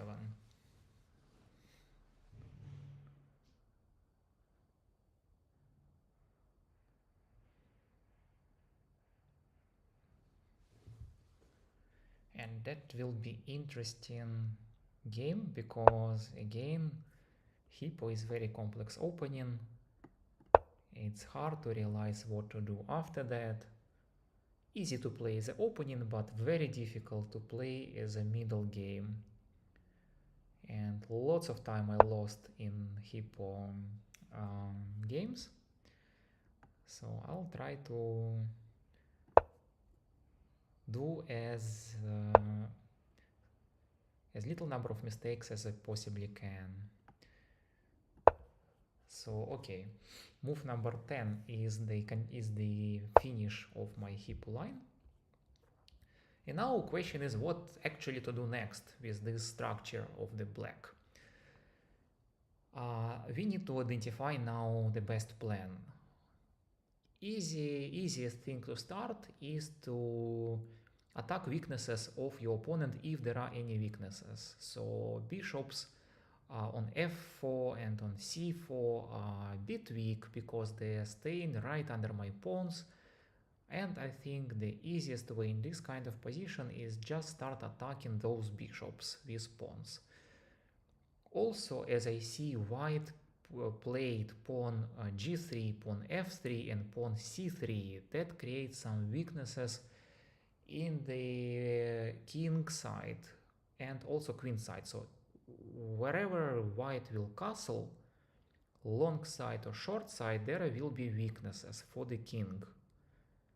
So I wonder where white will castle, and then my plan likely will be attacking the side where king is. So if white is castling now king side, I'm going to immediately attack king side. But right now let's play simple. Let's start attacking those bishops. G5, then b5,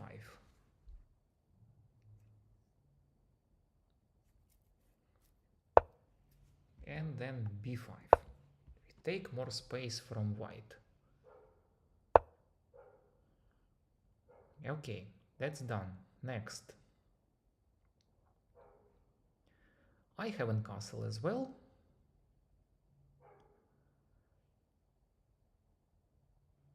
And I wonder where white will castle. I'm considering moves like f5 or c5. That will weaken my center.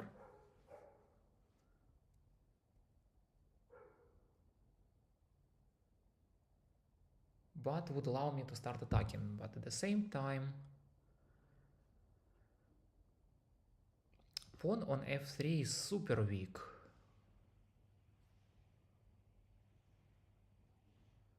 If I play f5 and then pawn takes f5, then my bishop becomes very aggressive and will take on f3 and attack the rook. And then I will just need to castle long side. So probably let's go for a risk, but also after f5 bishop can immediately take my e6. Yeah, that's I didn't consider. Yeah, if I play f5 right now, bishop can take my central pawn on e6. Yeah, that's not good. That's not good. Let's wait for that. Let's then push this bishop somewhere closer. Let's play a5 and then a4. So bishop will go inside white's territory, and then I will play f5. I think let's try that. Let's try that first. a5, then a4. I want to limit the space for white bishop.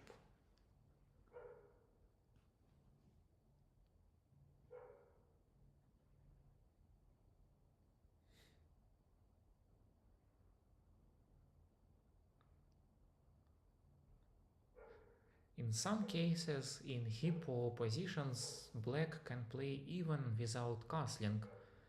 In the scenario, if black is attacking first. So in this case, I'm attacking, and for now,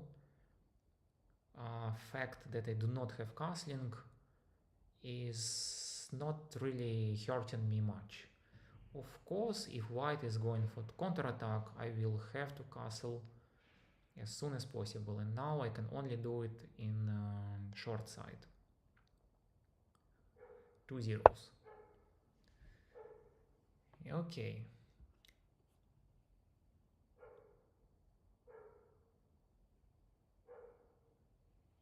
A4, right? Let's try A4.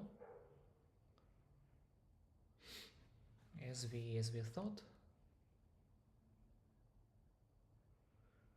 And then of course bishop has only one move, c2 or c2, yeah. And after c2, yeah, knight is keeping f3. Knight is keeping f3, so I can play b4 even maybe. If I play b4, that will take even more space from white. So let's try that. I'll play b4. Yeah, I'm not sure about f5. Oh yeah, I missed that. There was a queen. Yeah. Yeah, that was my mistake. I missed that.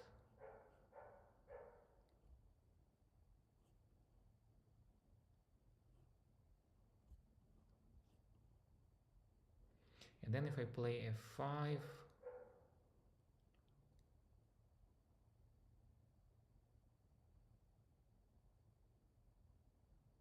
takes there. Yeah, I think f5. Yeah, let's go and take this risk f5. If pawn takes, I'll take it with knight. So at least I activate my knight, give pressure to bishop on e3.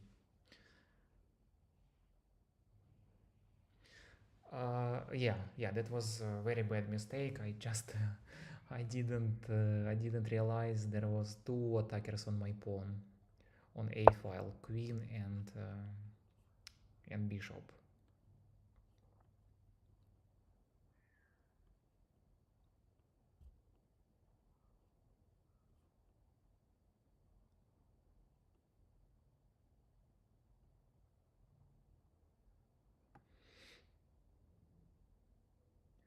Maybe I should unpin my knight on d7 because knight is pinned.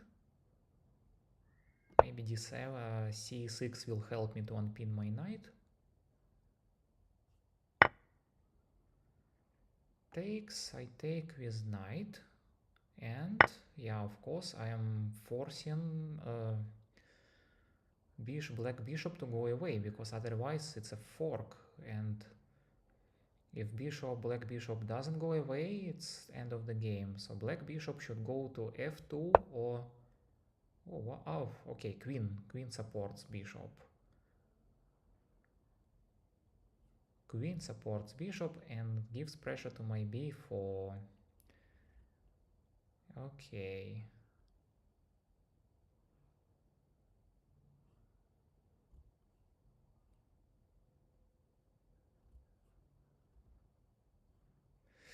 If queen takes b4, I take bishop. So I should let queen take my b4. I shouldn't even protect it.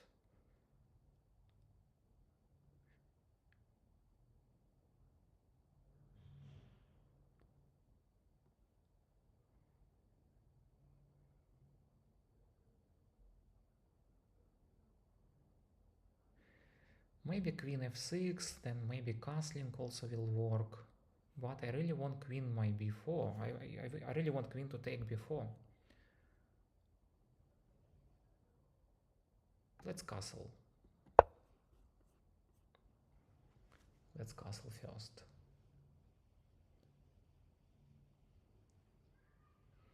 Queen, please take b4.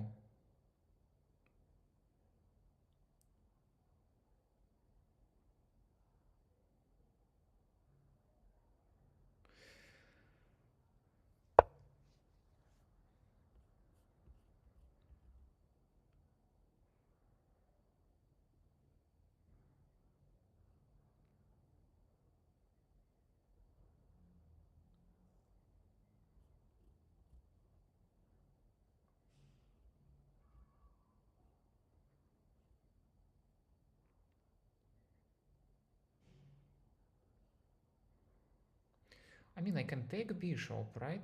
Immediately. And then queen takes, and then I take one more bishop on a4. Why? What about that? I take bishop. Queen takes. I take one more bishop.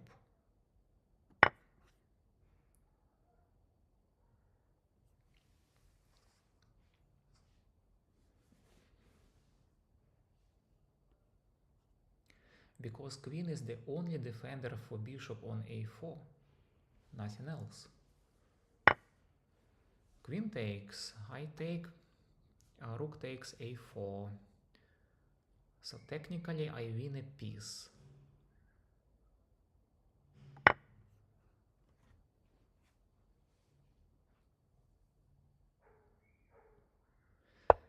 I like Hippo because it's extremely difficult game. So Hippo can be played even at very top level. Even Magnus Carlsen sometimes played Hippo. Like professionals like Alexander Gelman play Hippo. Because positions after Hippo are so complicated. So I can play maybe rook a3 with a target of a2, so bring my queen closer. Let's try rook a3. And then queen a8, and then rook takes a2. And then white is without castling. That I missed. That check I missed.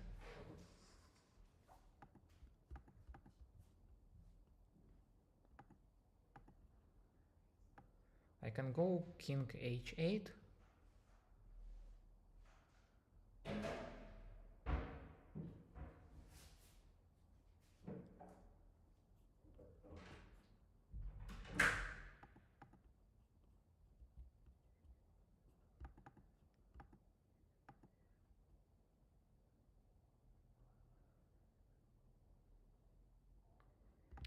Yeah, better king h8. Yeah, this check I missed. Okay, queen takes. I can pin the knight.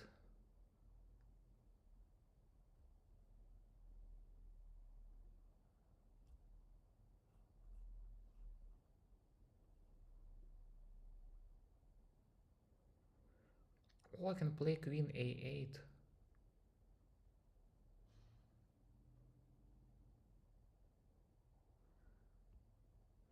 Because if I play queen, then knight is... Yeah, knight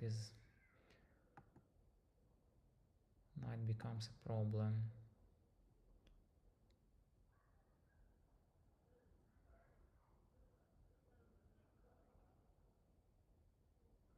Let's maybe play rook a8 now.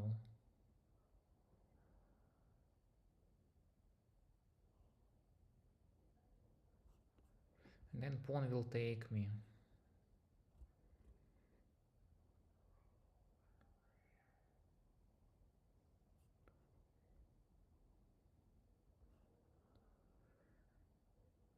So maybe pawn g4.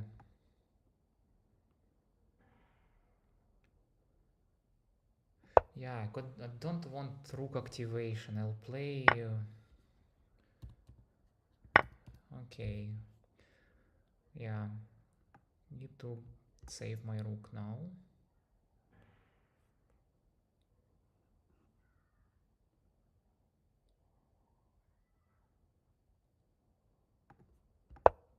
Save my rook and save my bishop on b7. Yeah, it's very difficult game. I have 1 minute left.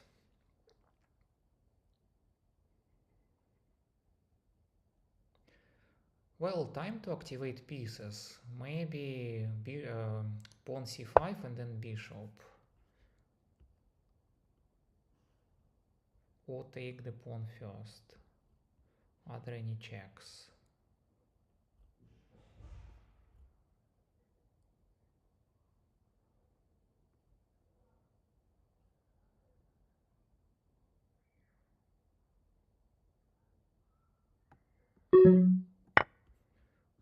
Let's take this pawn.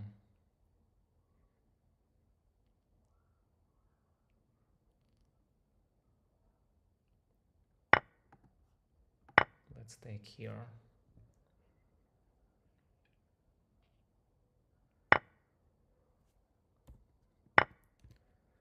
No more bishop.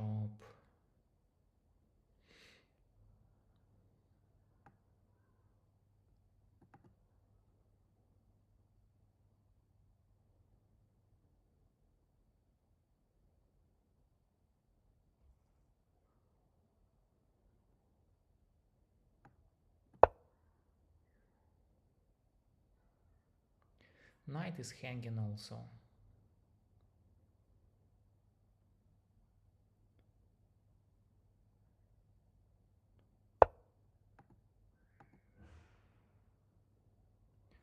Yeah, I'm in trouble.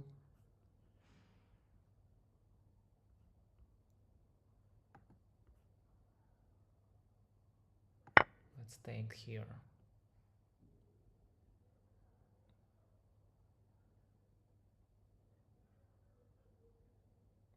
Knight takes, I take with check, I protect knight. Does it help me? Not really. Yeah, Hippo is super complicated. My queen is also hanging. Oh yeah, that's only check saves me. If knight takes, I take with queen, I save queen. So knight doesn't take. Then my queen is hanging, my knight is hanging. I should find some attack.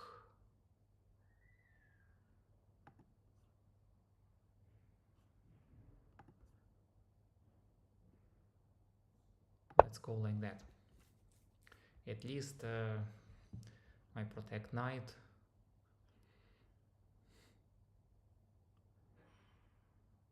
24 seconds. Yeah, it's time to play very fast. Let's focus on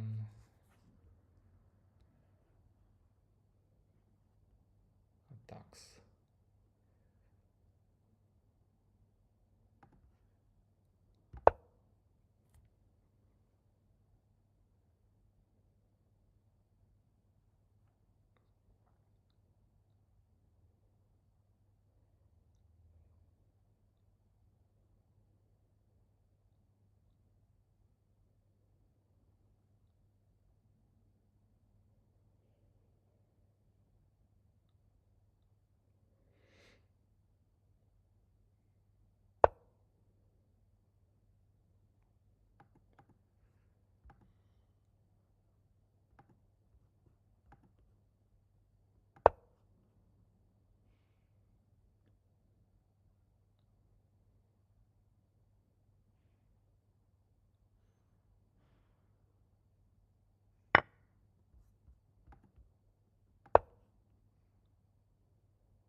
That's a blunder.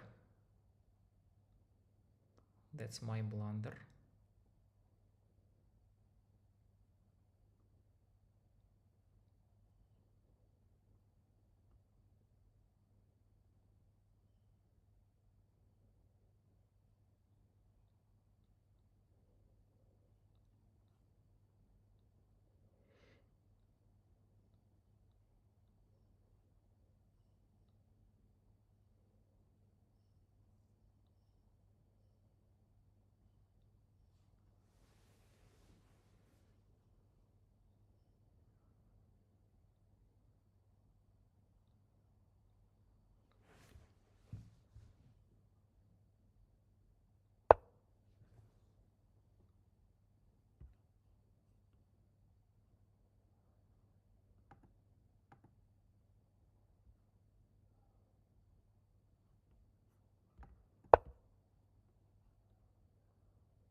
Yeah, having queen only is not a good idea.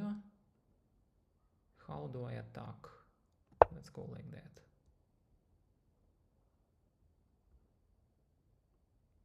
Let's go and target this knight.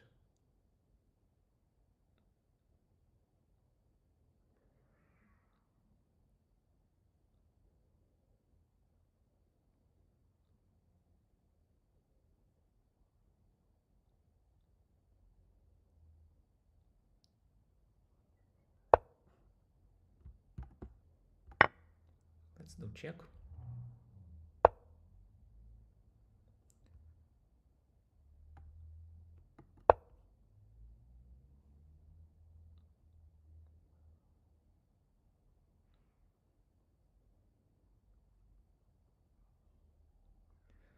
I can win a rook now if Stanley doesn't see it.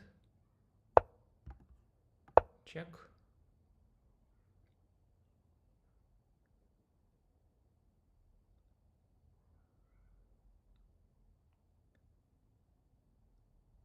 That's a double attack.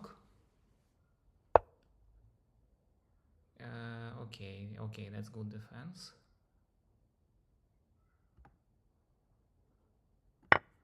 Let's go and take it.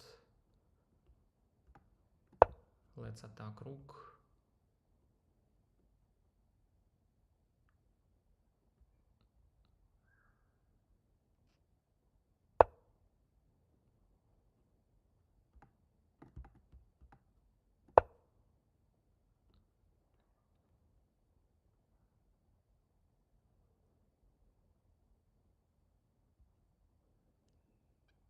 Have to activate my pieces as soon as possible.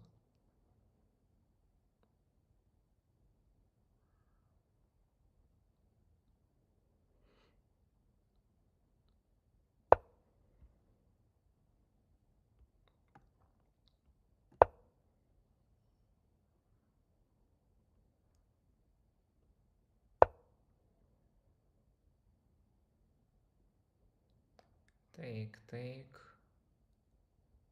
Yeah, I shouldn't. Yeah, I think I'm losing right now.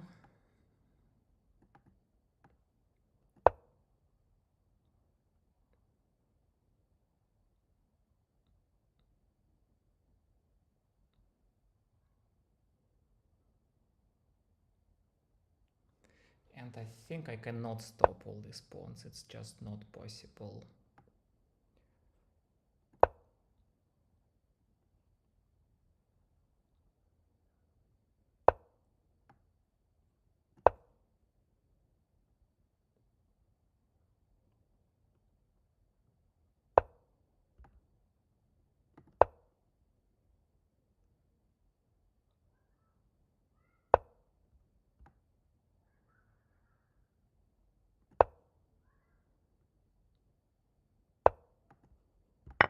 Check.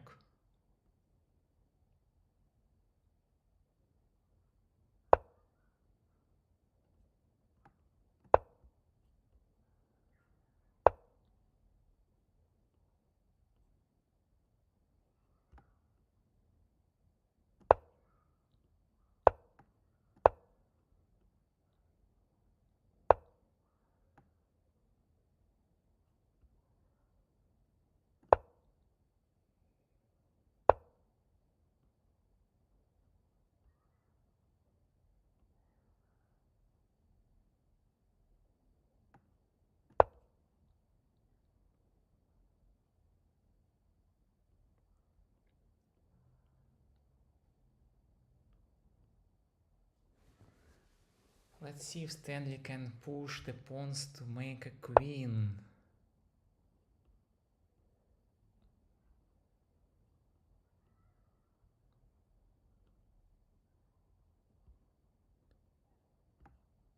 Sacrifice.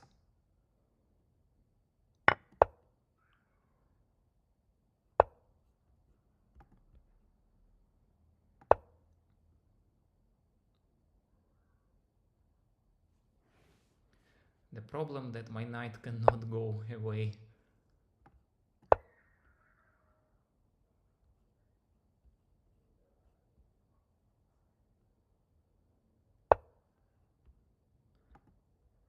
Okay. Let's play knight. I don't know what else to do.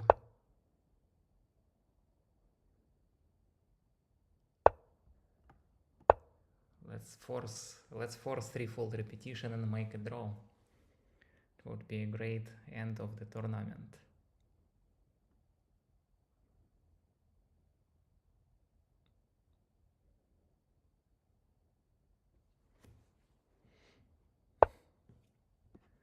In this case, I take the pawn.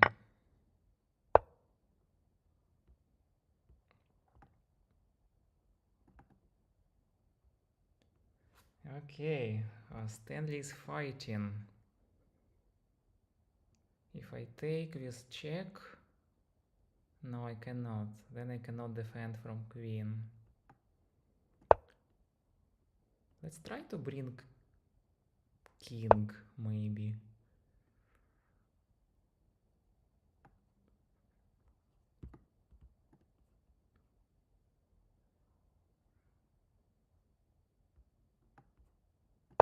Yeah, I don't know what to do. I think I think Stanley won.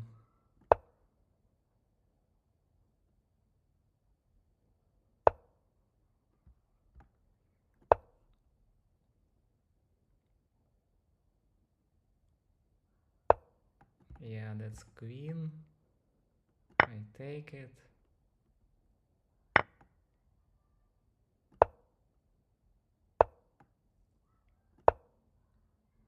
And then, and then it's a queen. Okay, great. Congratulations, Stanley. Uh, you made a queen. Excellent. And let's see if you can checkmate me with queen, but I already, yeah, exactly, that's what you need to do.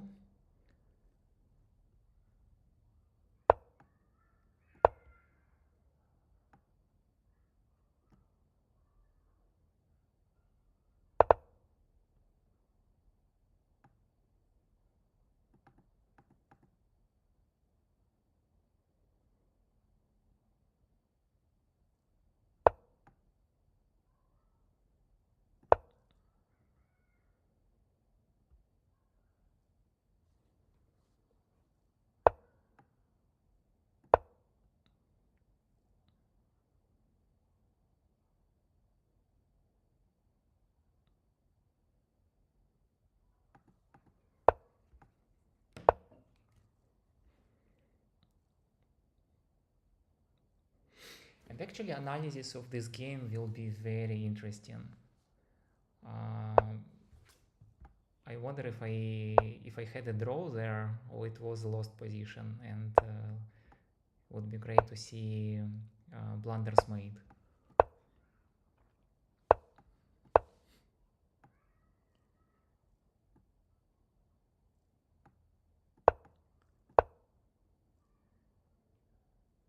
And queen.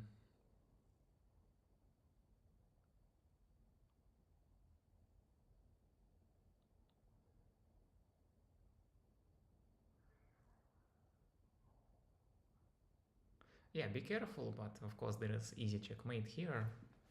Sure, you will find it.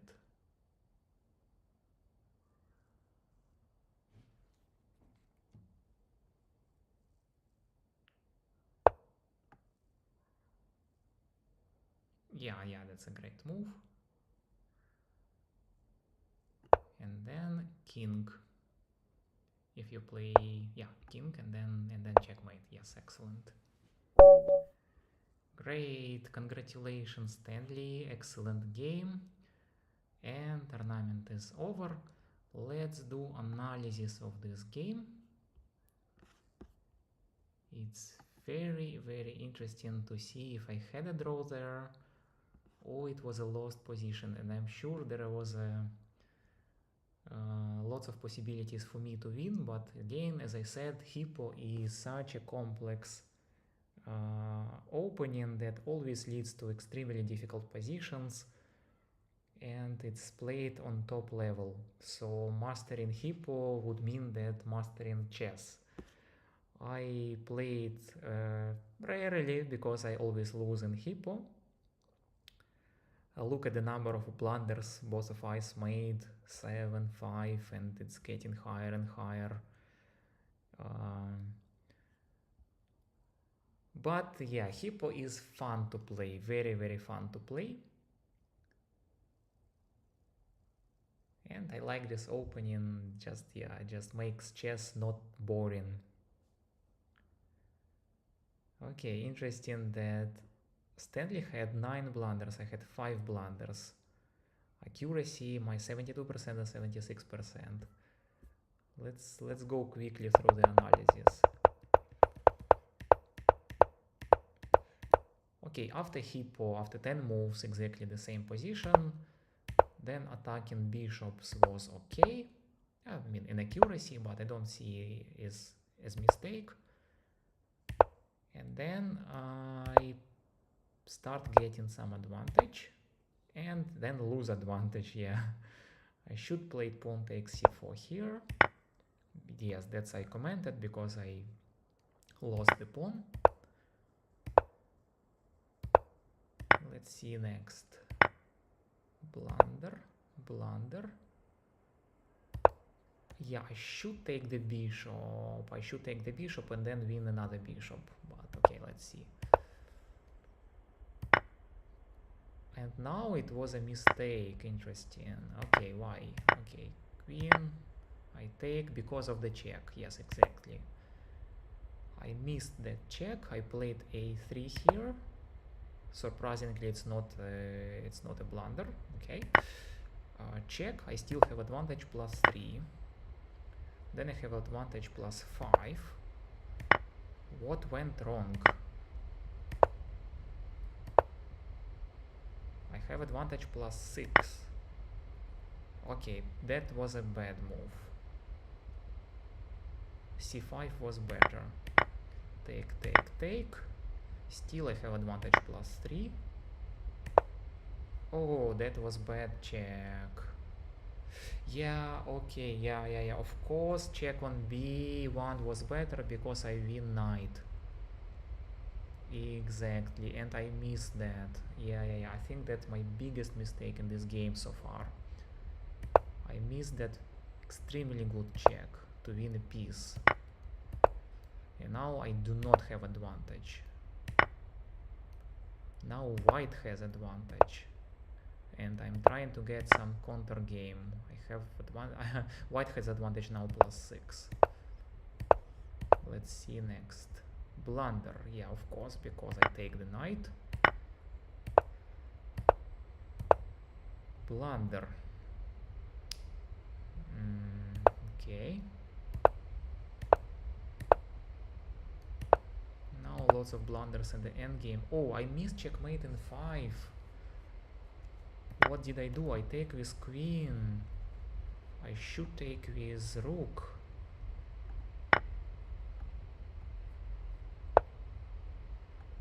Check.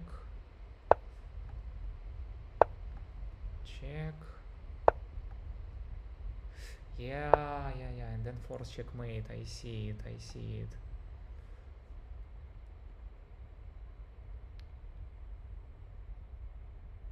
Yeah.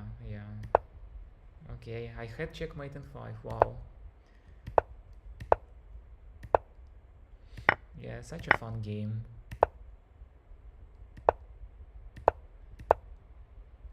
And we have equal position on move 46.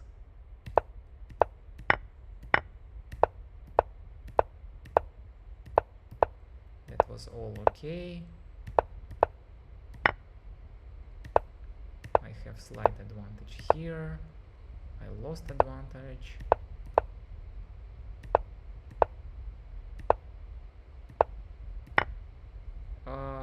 Okay, that was my biggest mistake of the game. Taking this pawn was a blunder. Then I lose.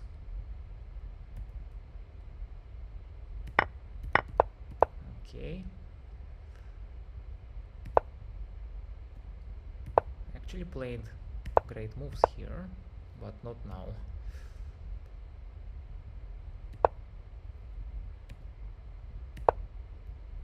What should I play? Should play king.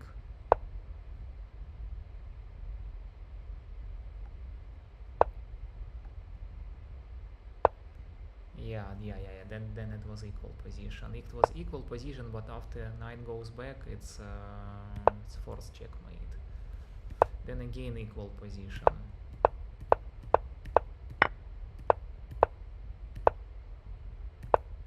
And then again that was mistake. Yeah, these games are very complex.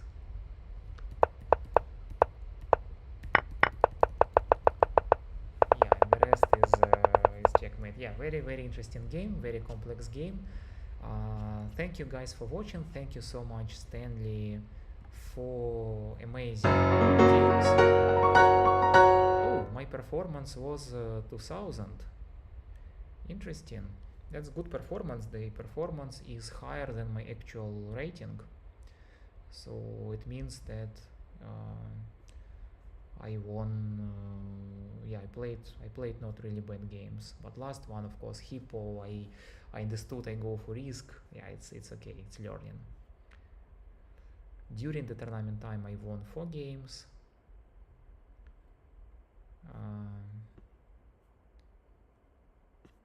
Yeah, performance was not so bad. 2000. I'm actually happy with that.